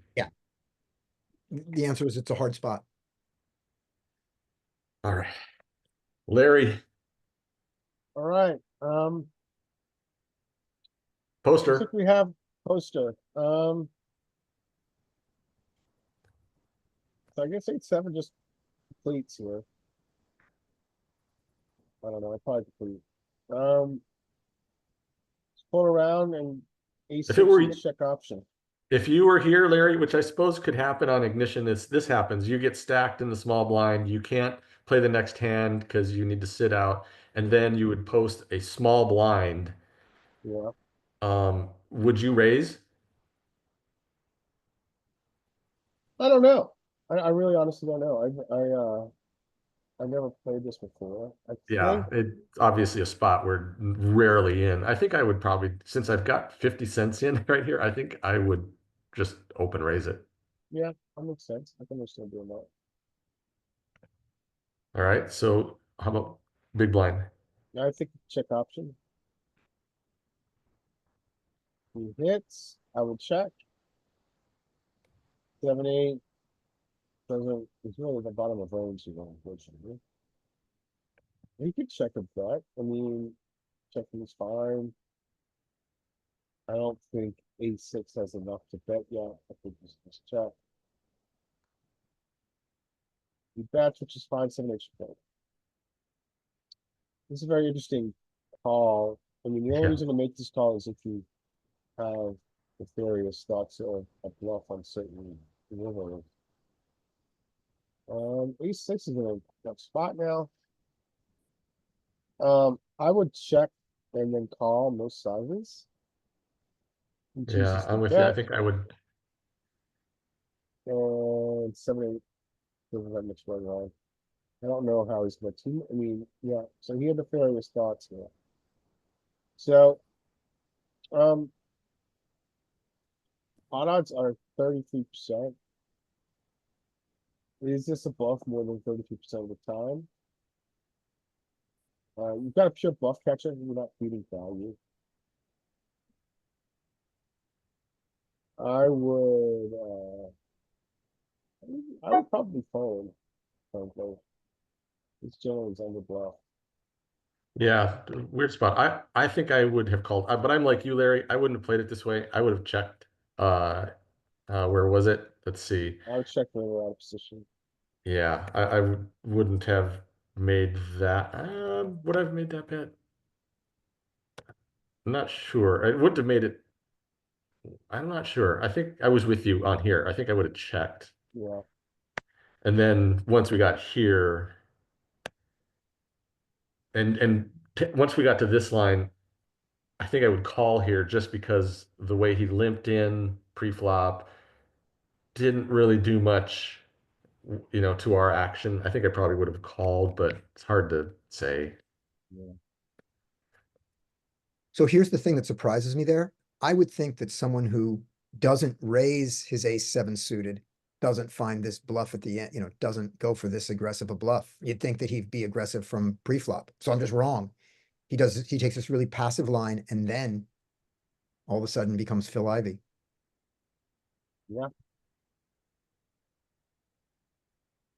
I mean, he's a bottom of range, but Yeah, pretty, Just- pretty gangster. Yeah. What are they? Oh, A6. You know them. Skate, are you with us? Skate disappeared. All right. I'm here. Oh, Okay, Skate, you're up. there is.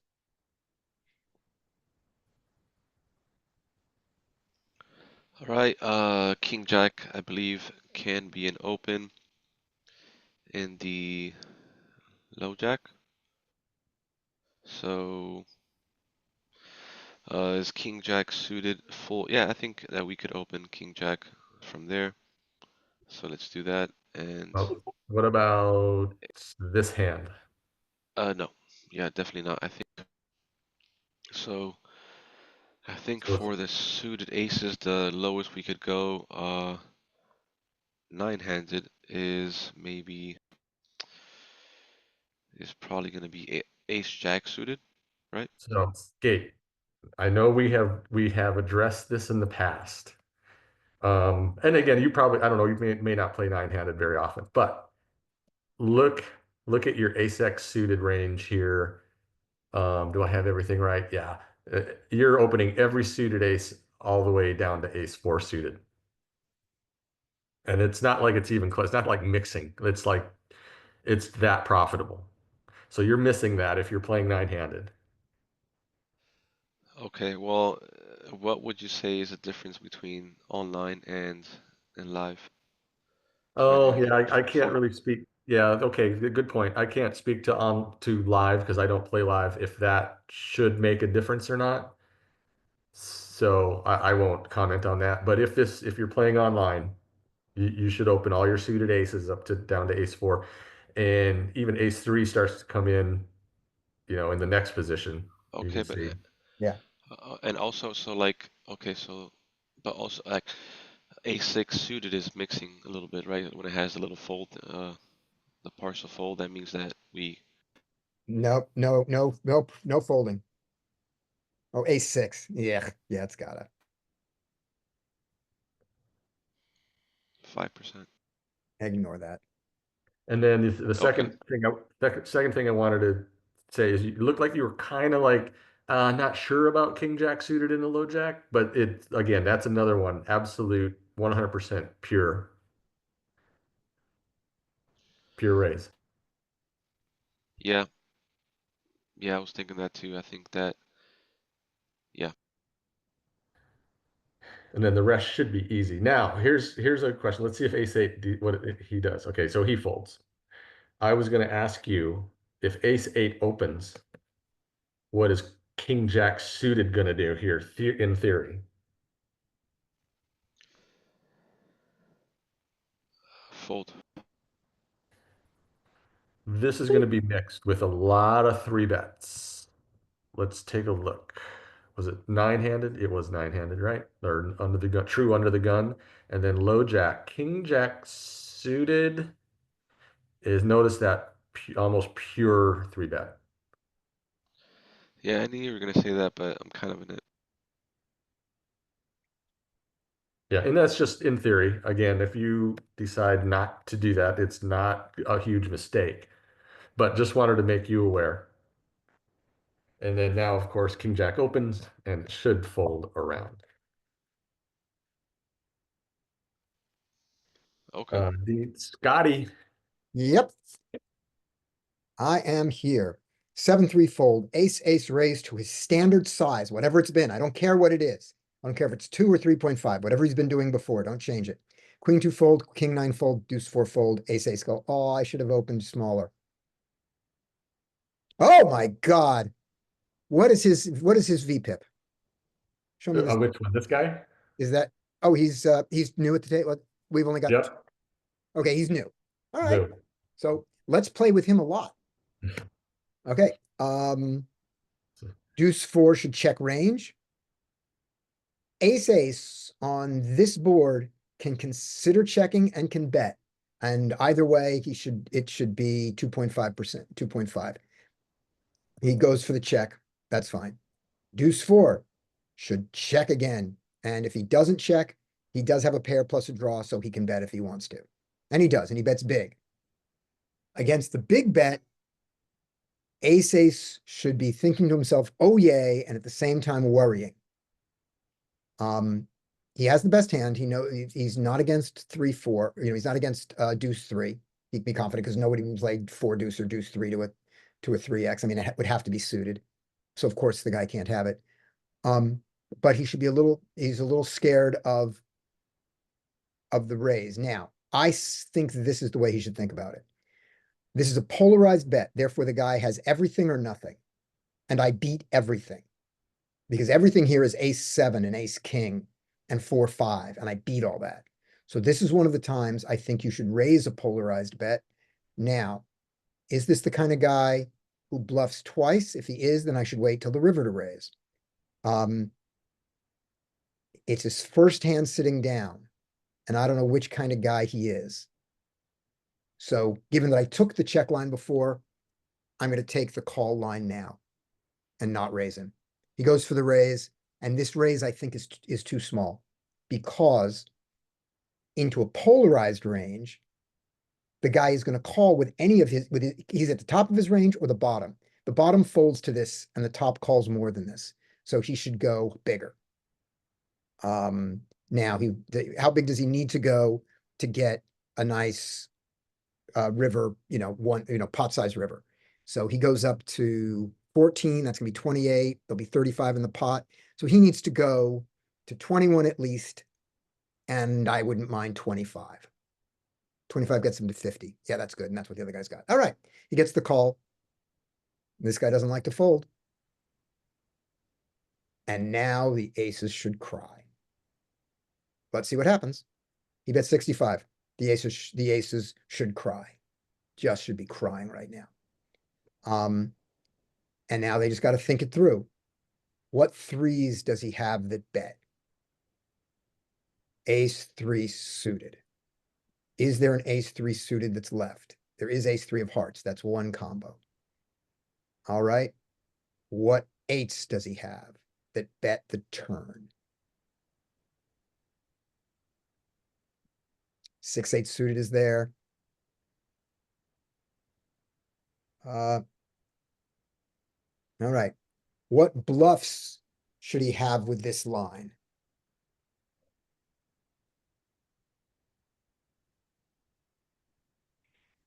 Diamonds. Diamonds bricked off. Call. Call and cry. I mean, this is a really hard spot. Yeah, I'm with you. I would have been like, you've got to be kidding me. Yeah, This is the craziest hand we've seen today. that's hard. And everything that I said about his range is wrong. I want to make that clear. The things that I was saying about the hands he doesn't have are not true. This guy has those hands. But that is uncommon, and you have to use some logic, and you have to profile your players some way. And when it's the first time he sits down, you got to profile him with the generic for this game. And the generic for this game doesn't have deuce 4 offsuit and 3-4 offsuit here. So you can say he doesn't have, you can say he has very few threes. All right, Alrighty, gutting. mix up. King Jack is an open. Ace King is a 3-bet, 250 to 11 and fold. 2 to 10 or 11. He goes to 10, fold, and yeah, King Jack off, fold. They call. All right, we're gonna play the part of Ace King because I don't think King Jack off in the cutoff small blind is a call. It's not. Yeah, it's not right, Scotty. Yeah, it's the definition of fold. It is the dominated hand. It's the one. Yeah. Yeah. All right. We get here. I am going to be c-betting. And I'd probably just go with the standard B33 here. Any reason to size up or check or do anything different? And I don't think so. Maybe, oh, wait. This is the player. This is that goofy player. Okay, so that can change things. I probably would have, made it bigger pre-flop, but let's get beyond that. Now I am going to consider sizing up. Like instead of making it sort of like the standard B33 that a lot of regs are going to see that I would do this with lots of different hands, I am just straight up going to make this B50 minimum, but let's see what happens. They go B50, all right. And King Jack with the King of Hearts. Well, I wouldn't be here, but should he keep going? And I feel like if somehow you got here, I think you probably need to call. I think so too. Oh, Because- look at that. Beautiful. Jeez. Okay. If I'm ace king now, the queen is obviously not good because now we lose to some hands that did call pre-flop. We lose to queens, we lose to ace queen. We're already losing to ace 10. Ace 7 suited. I mean, if this player certainly can have all that. Now, he can also have a ton of other shit. So,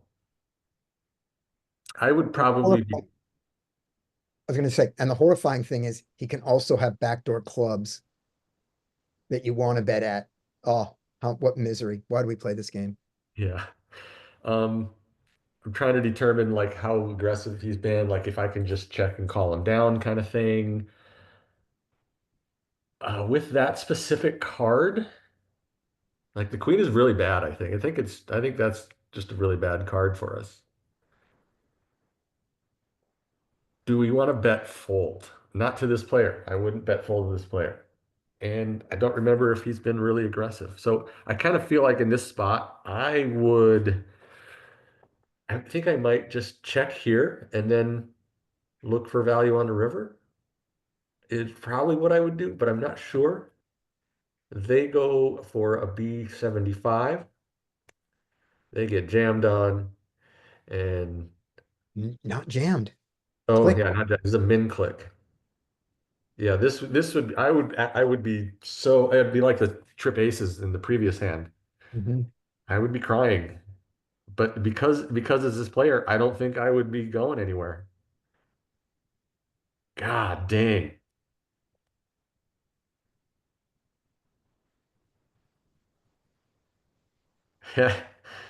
If I was considering fold, I would be kicking myself. If I was considering call, I'd be kicking myself. If I was considering I'm not raising. I'm not raising, that's for sure. So it's either call or fold, right? And Yep. against this player, I guess I just have to call. They jam, and of course, they see Chip, they chop. they chop. Okay. I mean, what do you guys think about that turn? It's the worst turn imaginable, except What for about hearts. continuing c betting? Like what I was advocating checking and Yeah. calling. I would shut down. Yeah. Okay. Yeah. All right. Yeah, that's I feel like that probably would be best. So, but I was really torn though because I mean he's got so many hands that can call us that are worse too. Yeah.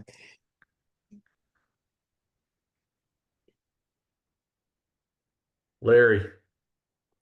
Against the solver, that card is so terrible also because the only offsuit ace that he calls is ace queen. Mm-hmm. He does some three, he folds his king jack, he folds the king jack there, or he three bets, or he four bets it as a bluff. And so all of his offsuit side are all four bets as bluffs or folds, except for the ace queen. So it's just terrible for us.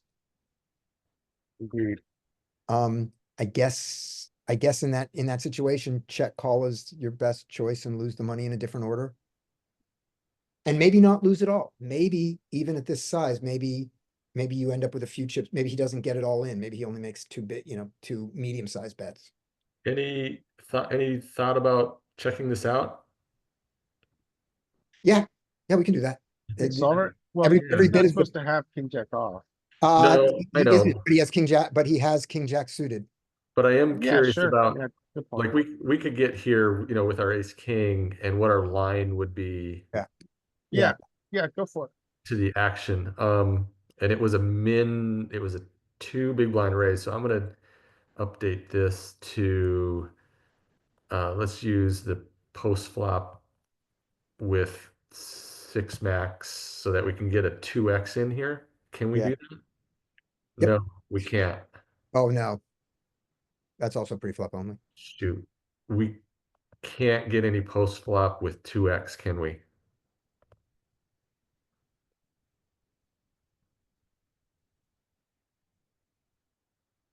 No, we can't. All right, let's use 2.5. I would imagine it's not too different. It's gonna have a little bigger size pot when we get to the flop and turn. So cutoff raise. We're gonna make it, looks like 12. Again, it's just gonna build the pot. They call, we don't care what they have really. I mean, let's assume they call with a normal range. Ace, 7, 10 of clubs, ace, 7, 10 of clubs.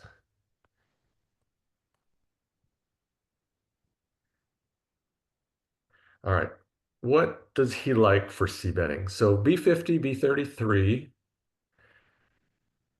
There's even some B75s in there. Okay.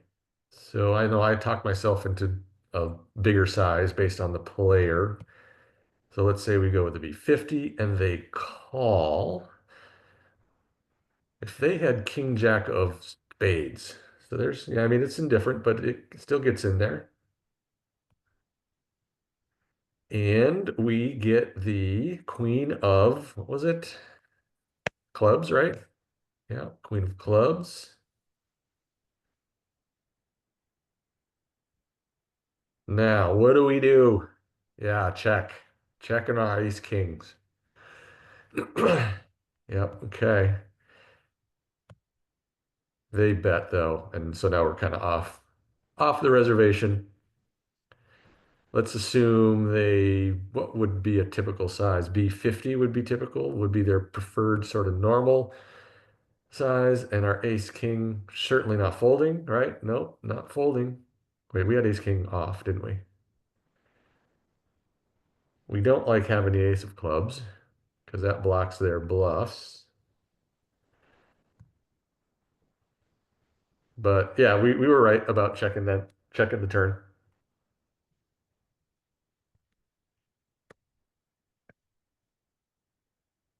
Larry.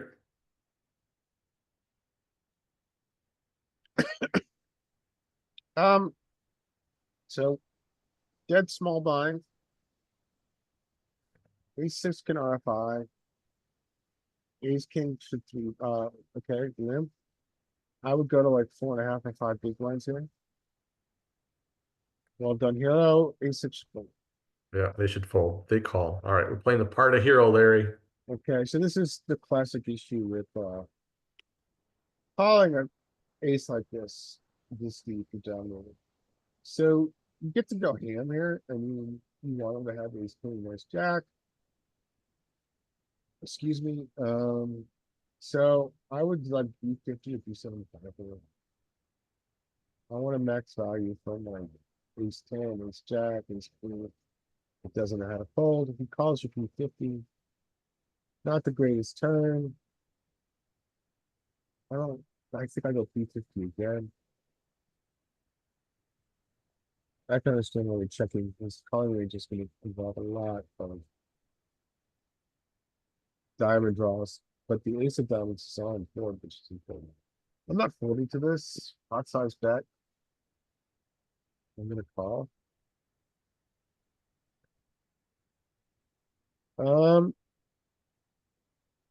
So 4 gets there.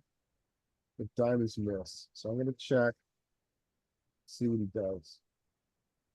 Yeah, he's gonna check back. What do you think? So I know you like the turn bet there, Larry. I'm with you. I certainly would see a turn bet here. Yeah, I mean, I can understand why he checked.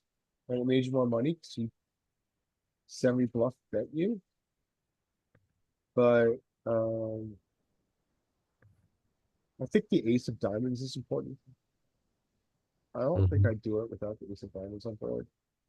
Even though these are very wide ranges, blind versus blind with a limp pot. Actually, frankly, blind versus blind, limp pot, 3 ISO, ace of diamonds probably is less important, but I still think it's important enough that we take it. I think the check is fine though. If you bet on this, do you bet the river and how much? Because if you bet there, I assume that you bet smaller than half pot because the diamonds did complete, right? Yes, I would Yeah. downsize. Yeah. So Mike, it's your hand. How big do you bet here if when you decide to bet? And I think the check is fine, by the way. Yeah, B33. Okay, so you bet here, you're gonna bet 7 here, Yeah, like that. He's gonna call. yeah. On the And river, then, are you gonna worry about a 4 in the button's range here? Um, y- yeah, I suppose I should have some worry there. I mean, I think that takes away from our equity. Right. And I think if we're taking the line that we're talking about, um, I think I would check call. Yeah, check with the intent to call and then Yeah. consider if he jams, because remember, the pot is gonna be 20 smaller than this. It's gonna be, 36, 38, something like that. So Um, jumps for 2x, you think about it. just to simulate, no, I guess we can't really simulate. I was hoping we could raise to 5 or something on in the small blind and get a call, but there's really no way to do that. Like it would be kind of like small blind, big blind, so to speak, but because he limped, so he's basically sitting there in position with a limped range, and we raise, and then they would call. Do you think this would simulate some strategy? A flush completer? Maybe.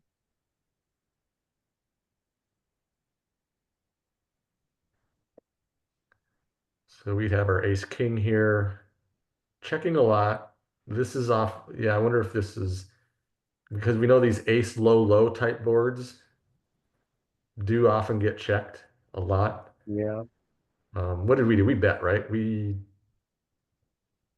What was our flop bet? Was it a B33? No, it was B50. So we're kind of off the reservation.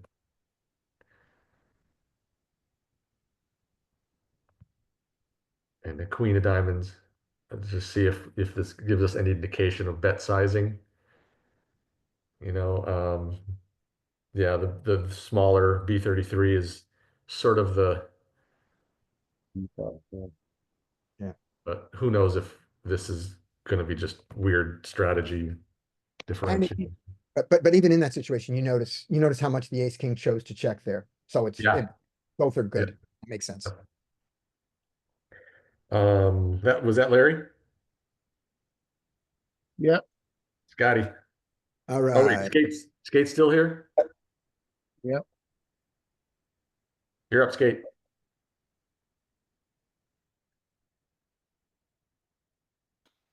All right, so let's fold around to king, queen off. Let's open king, queen. You're really quiet, Skate.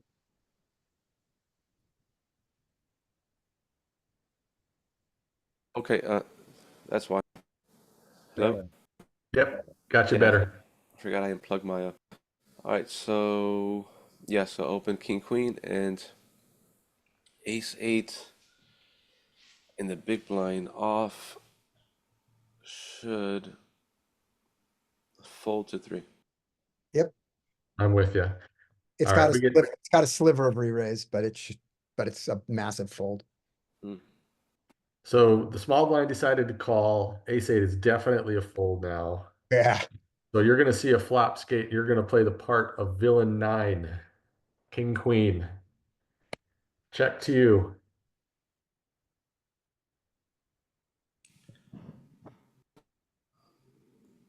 Alright, so this is a good flop for us. So, regardless of our hand, we can bet, but we ran into the. Yeah, we ran into it. So, okay, so here I imagine they're gonna see bet. What We would could you do? go. The question is, what would you do here, Skate? Well, I would continue. I would usually. Well, first of all, I would see what, you know, if this player is calling, if habitually calling from the small blind. What kind of hands? Here's what we know about him. 9 hands, VP 44/0. Okay, so pretty much nothing. Uh,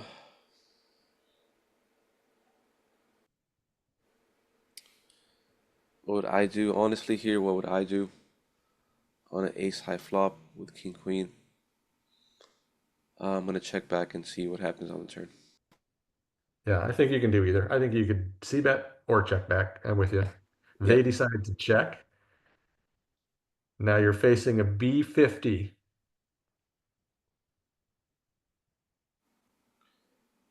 Okay, B50. We got a paired board with really nothing to call except king high.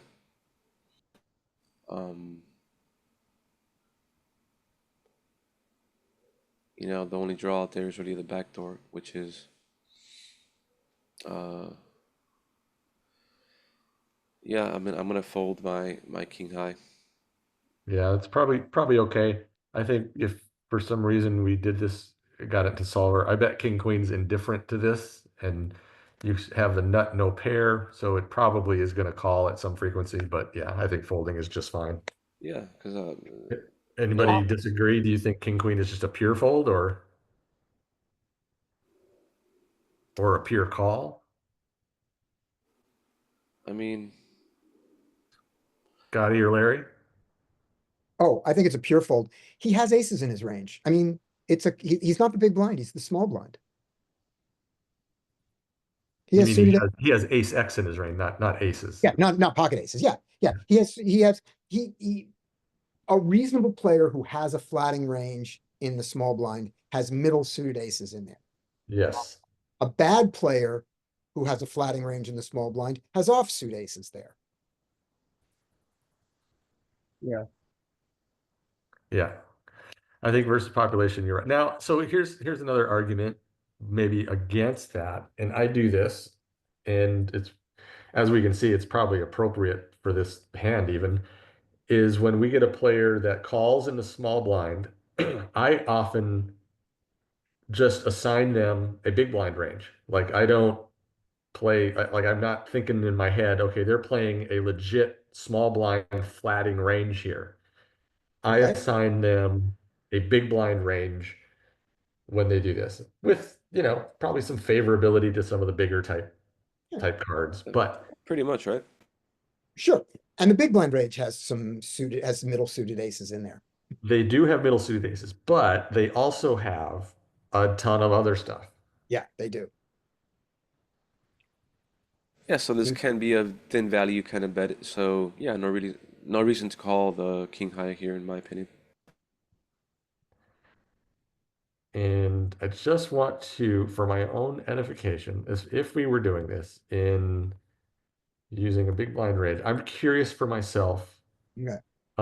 if we should, how indifferent king queen is, if it is indifferent, if it should be pure fold, if maybe it's even like so good that it should be a pure call to a big blind range. I feel like it's somewhere in between ace, deuce, 4, ace of hearts, 2 of clubs, 4 of spades, ace of hearts, 2 of clubs. Especially since we checked back. 4 of spades, I think it was. Yeah. Yeah, turn was a deuce of spades. I think we were pretty good thinking king queen checks back a lot. It does. Okay. So they check, and it was the deuce of Spades. spades. Yeah, I because think so. because straight flush draw now. So now the big blind's gonna look at when they do bet, they just come out going ham. Yeah. We're gonna give them their B50, which is what they bet. Yeah, my gosh, yeah. They only bet 125. Or was it 125 or 175? They only bet huge. And then yeah, so pretty indifferent. And you want a spade, you want the king of spades. Yeah. You Without- don't want the queen of spades. Interesting. Mhm. So yeah, I guess it was kind of like in between there. Yeah. Kind of a weird one. But yeah, and against population, I'm with you. I think it's more of a fold. But I thought in theory that it might get some calls. Scotty. All right. Fold, fold, fold. Next hand. Let's give you the next one. All right. Many more people. Fold, fold, fold, fold, fold. Queen jack offsuit, pure open from the cutoff. Fold, fold, fold. And oh, I thought you were gonna get villain 15. Nope, I get villain 16, so there's no call there. All right, we'll play till hero is involved and then we'll call it. How's that? Sounds Sounds good. good. Well, is hero gonna be involved? No, hero will not be involved. Fold, 10-8's a raise, 5-8's a fold, and they call. Okay, let's play the part of villain 20. Okay, well, I mean, if we're not gonna flop anything, then this is a good flop to flop. I am going to, if it were me, consider c-betting more often than solver might say, but I also am still going to be checking a lot, and I think I might just go for a check raise here. Yeah, I They, like the check raise. I think Yeah. your betting is fine though. they bet b50 and 5-8 should fold. Very nice. Okay, Larry. Yeah, should fold around the queens. Queens open. Queen should take it. Ace five off does not get to defend against this EP. Okay. Six deuce folded. I'm shocked. He was suited. Yeah. I didn't know you get up to a VPIP of 76 folding suited cards. Yeah. All right. That was easy, Larry. Take the next one. Ace five gets to open actually. In here. Ace king is a pure three bet. And fold around. Okay, so he folds. He is not taking the solver Kool-Aid. He's not trying to solve a Kool-Aid. He's He's getting taken the skate strategy, Yeah, folding his suited aces in early position. yeah. Of course, I mean, Um, I knew there was ace king there, so I got a fold. Yeah. We'll play skate. Thank you. Decade's gonna make an awful call. King queen is in a very interesting spot. I'm not sure what we're supposed to do here. With king queen off. I mean, I kind of want to fold against two early position RFIs. Often you're dominated. You're not suited. I would fold this actually, I think. I think that's a very good, nit very fucking good fold. tight fold, Larry. Like I think you're right. I think And a solver's gonna. sometimes squeeze. What's that? I said I think it's a sometimes squeeze and never and not a call. That's what I think is important. Yeah, Yeah, I think you're right. Maybe just slip. No, it's pure fold. Don't even, don't even. it's just, Ace queen is the sometimes I mean, squeeze. this is EP button and Yeah. yeah, this is just now notice king queen suited is a pure three bet. I could get mine now. But this hand just does not have the Yeah. quality to desire. EP is just Way everything. out of position is. against EP versus EP. Plus the buttons range is tight. The buttons calling range is tight against the EP. Good job, Larry. I don't think, yeah, and of course, as we see, most people are not gonna do that. They're gonna call. Okay, multi-way. Jack, ace. Multi-way, I am going to check this almost pure. And I flop. No diamond, I check. No four checks. Villain, yeah, so doesn't have much going for him. I don't think king queen really is in a position to bluff this. He doesn't have enough going on. I would check. Villain four, I would continue to check. Villain eight has second pair. And he's closing the action. That's not the worst, but. Yeah, I would bet, yeah, I would bet and plan to check back from those rivers.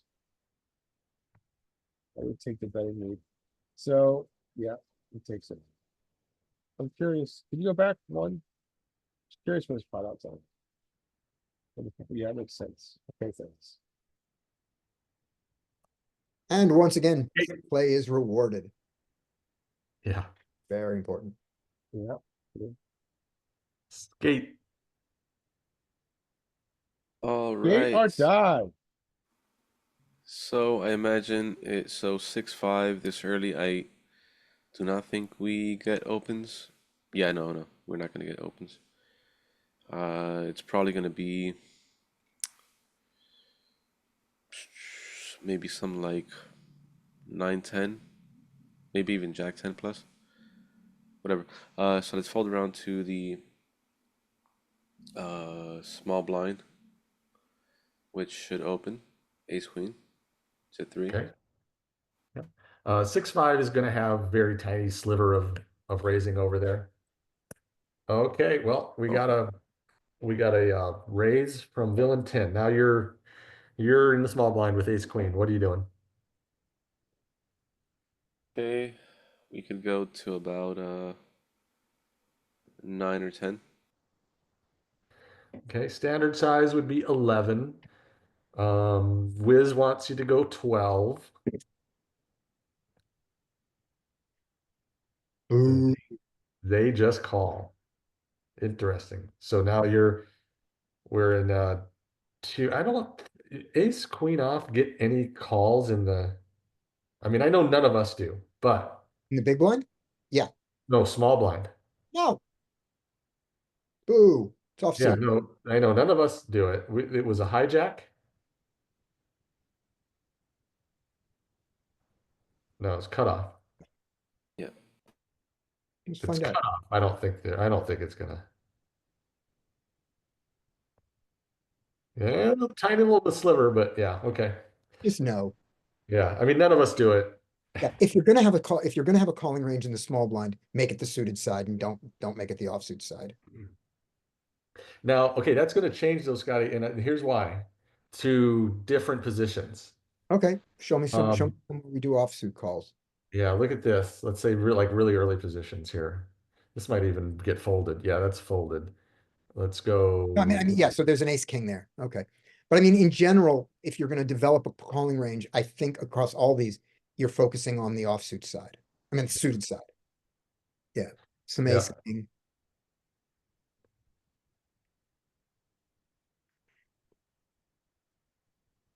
Yeah. Yep. It's mostly on that Yeah, off. yeah, and so, okay, so I'll extend this. If you're gonna develop a calling range there, mostly on the suited side with some ace king. Okay. Yeah. That would be the thing you have in mind. You just, Mhm. Yep. All right, Skate. So this guy donks. Let's just go through this hand because again, we're so far off the reservation here that I mean, so far it's just kind of like whatever it is, what it is. They decide to turn their 8 into a bluff here, which I mean, obviously it works out and it's probably Yeah. good. Hmm. Scotty, the eight on the river didn't have to turn into a bluff, but I don't hate it. I don't hate it. Mhm. All right, so fold, king nine should open there, and the frequency of it should be, let's see, 1, 2, 3, 4. The frequency of it should be pure. So it should be a pure 8, king nine suited. So let's see if he does that. And if he doesn't, then I'll look at the rest of the hand. Because not everybody catches it. He does, and he's got a small thing. Folds around. Everyone should fold. 10-6 shouldn't even defend it for 2 big blinds. This is not a tournament. There we go. Too easy. Next one, poster. Ooh, there's a poster. Fold, queen 4. Jack 6 should not be raising against the poster, but if you wanted to be overly aggressive, you shouldn't do it with a poster after you. You should do this with a poster before you. So the Jack 6 should fold. The ace 9, having posted, even though that is a fold from there, I think he should raise to his standard size. And if he does, the Jack 10 should defend. Let's see what happens. So he raises extra big because maybe that's his thing. King 7 suited. This is a bad call here, especially against the bigger size. I think this king 7 suited does some raising on the button. I think it's got a little sliver of it, but against the bigger size, I would fold it. The Jack 10 should absolutely fold against the raise and the call in the bigger size. All right. Goes forward. Let's see. Which one of them is punished for being wrong? Scotty, I just wanted, you're so good at pre-flop.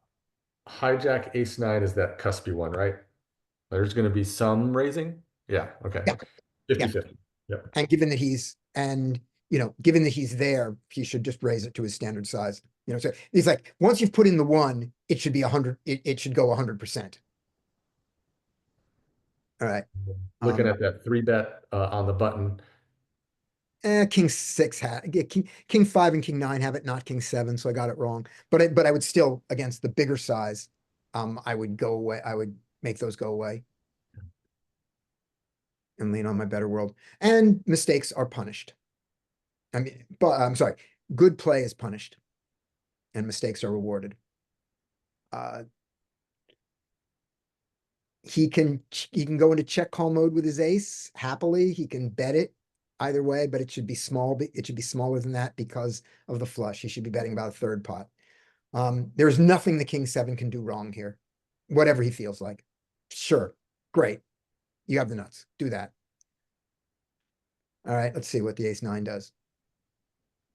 What he should do here is, Yeah, what would you do, Scott? Because you could theoretically be in this spot right now. I would go into check call. I would go into check call mode. Yeah, me He too. bets. Now, here's the thing. Most of us raise the king seven here. And this lets people like Mark Goon, who when they're bluffing, know that their third barrel isn't going to be fired. We're in position. We can raise the river. Once he goes for the check, not the raise on the flop, I like this check on the turn and just hope that another diamond doesn't come off because you don't want to kill your action. Ace nine, after being called twice, does not have the best hand here. You should check. This guy should bet. Villain 13 should bet bigger than this. Oh no, this is exactly half pot. There's the rake taken out. Yeah, he can go 3/4. Can he go all in? Oh hell, he can go all in. Yeah, he's close enough to all. He's close enough to all in here. Just go all in. Target an ace. But against the half pot bet here, let's see.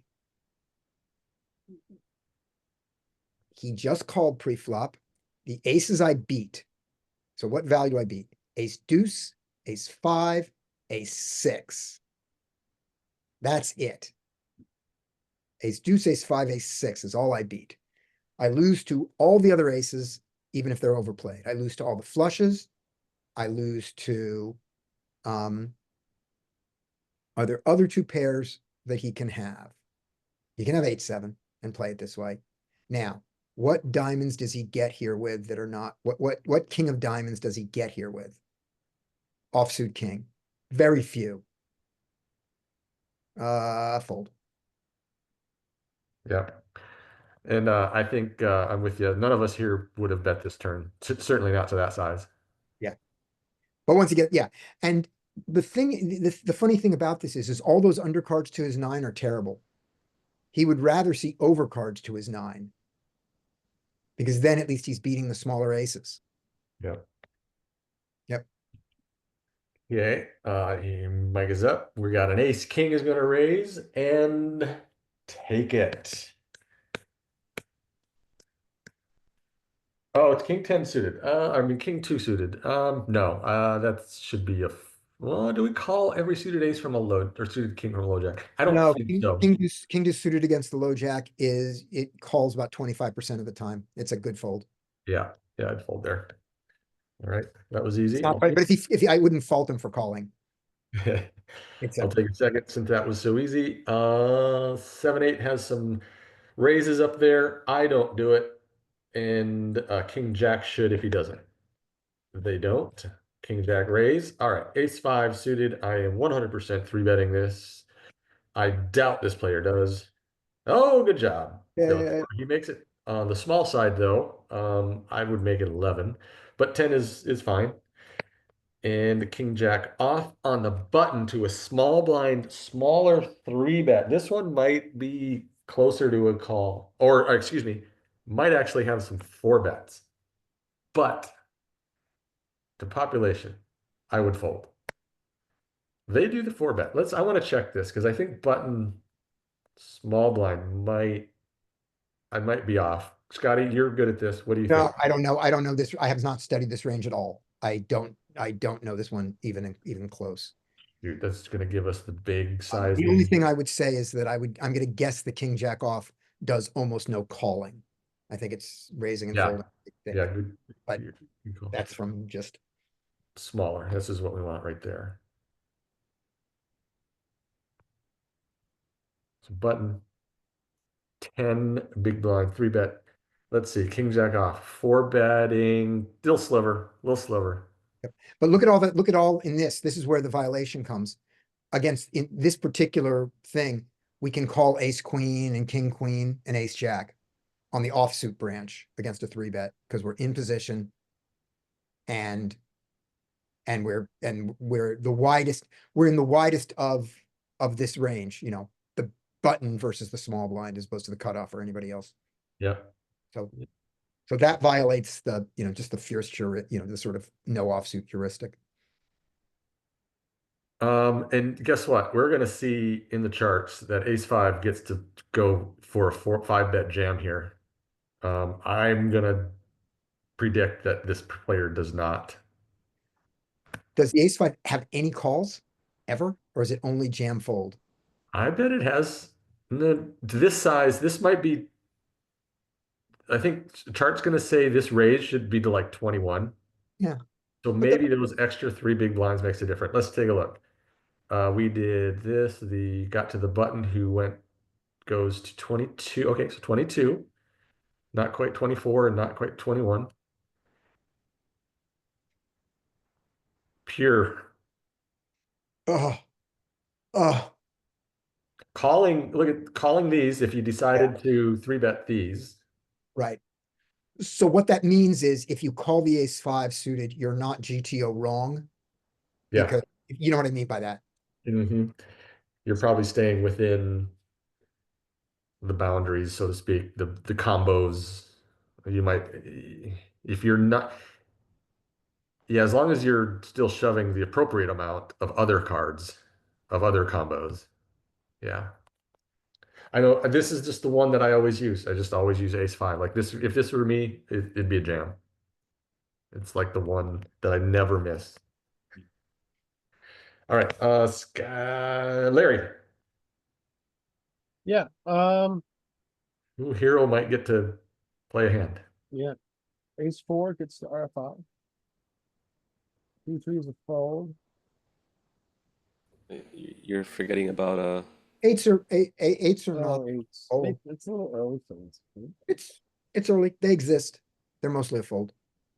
no, I think you get open eights. It's gonna be let me see how many one This is it's eight-handed.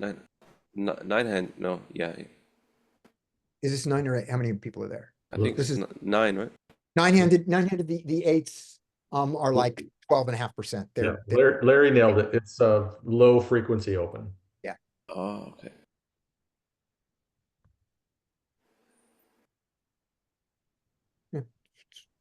fine. Alright, So they do ace open. 4 now is 3-bet fold. But they're not gonna do that, they're gonna call. The threes are in a weird position here, where threes get to. I don't think I really like set mining here. Too much, they're gonna do it, I'd be happy to set mine there. and then king, queen. It just folds, because you can open all these flats, just like we do this. This is not Yeah. the qualities you want. I don't know, for one big blind, I don't know. I just don't think it has the qualities you want to take multi-way out of position. Yeah. Yeah, this is This is I'm hard. sure I was in your shoes. Both I was kind of probably like, God damn it, what do I do here? And that's an I option. don't hate it. I would have gone bigger. I would have gone to 15, 16. 6, 8, 12.5, 6, 8, 10. 17. This is this is poker coaching legal. Okay. It is exactly pot +1, plot +1. Okay. So, eights need to fold. Ace 4 needs to fold. Threes need to fold. Everybody needs to fold. Eights wants to play. So you up against eights out of position. Hey, I'm If you're curious. not gonna play this let's just- hand, Mike, this is, I mean, this is better than flatter for sure. And I'm curious, so yeah, eight's probably, I agree, eight should probably just fold here.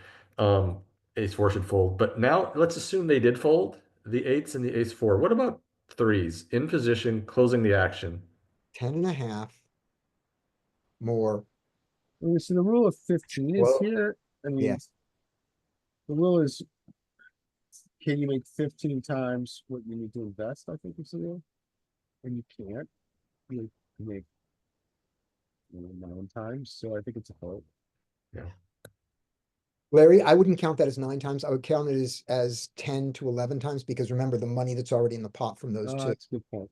Good point. Yeah, you can make that. There's only 90 more, but there's that. But yeah, Let's just check. I want to see if ace four down here gets to do some three betting. Yeah, it does. Okay. I kind of saw that they would. that's call. Some calling of the small pairs. This is using the live 10% rake structure. Yep, he's in there. You know, I mean, Look at that, you found it. It's there. living in the slivers is where Got you it. gotta be. Yeah. You can't ignore it. That's power play. Nice. So now, but take it. Let's see what the folds are. Let's Okay, see. so Yeah, go back and see whether there are eights call there, and after a call, if the threes do set line. So- I think, okay. They should not call as we thought.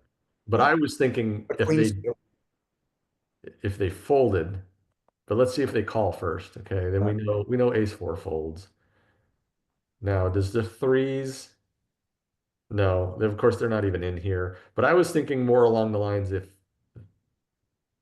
But your fives and your sixes do. So your a small pair does. I think I got this wrong. Big blind, there's the raise. Under the gun had the eights. This is where we wanted to see. Yeah, they should have folded. Okay, fold, fold. Now the threes. This is where I was curious if threes. No, they're still folding. No, but the interesting thing is if the under the gun calls with his pocket queens that he can call with, then the hijack then when the cutoff gets in there, Oh, yeah. he can call his small pairs. So there's your set mining thing where I was going, I think you can set mine there. All right. Yep, absolutely. Good But you don't call. have to. It also folds. It's indifferent. All right. So you're seeing a flop, Larry. yeah, so what's our SPR? SPR is like 3-1. 30, 60, 90, or 3. So I would bet like a B25 there, B20 maybe. So like 8 big blinds would be good.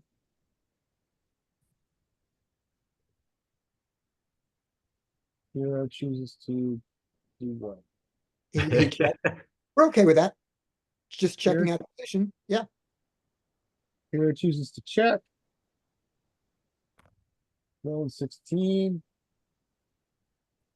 I would check back. And now hero. Be more confident. He's got the best hand. I think hero is probably concerned about his queen suited. 2 combos of that. 3 bets, which is fine. I would Small. fold. You might have got him to call because you check flop. You might call, but Yeah. I want to be able to improve now. At least you have Yeah. the gutter. Okay, so now you've got a pure value. And you bring up in the range. Anything from B75 to show, I think it's fine.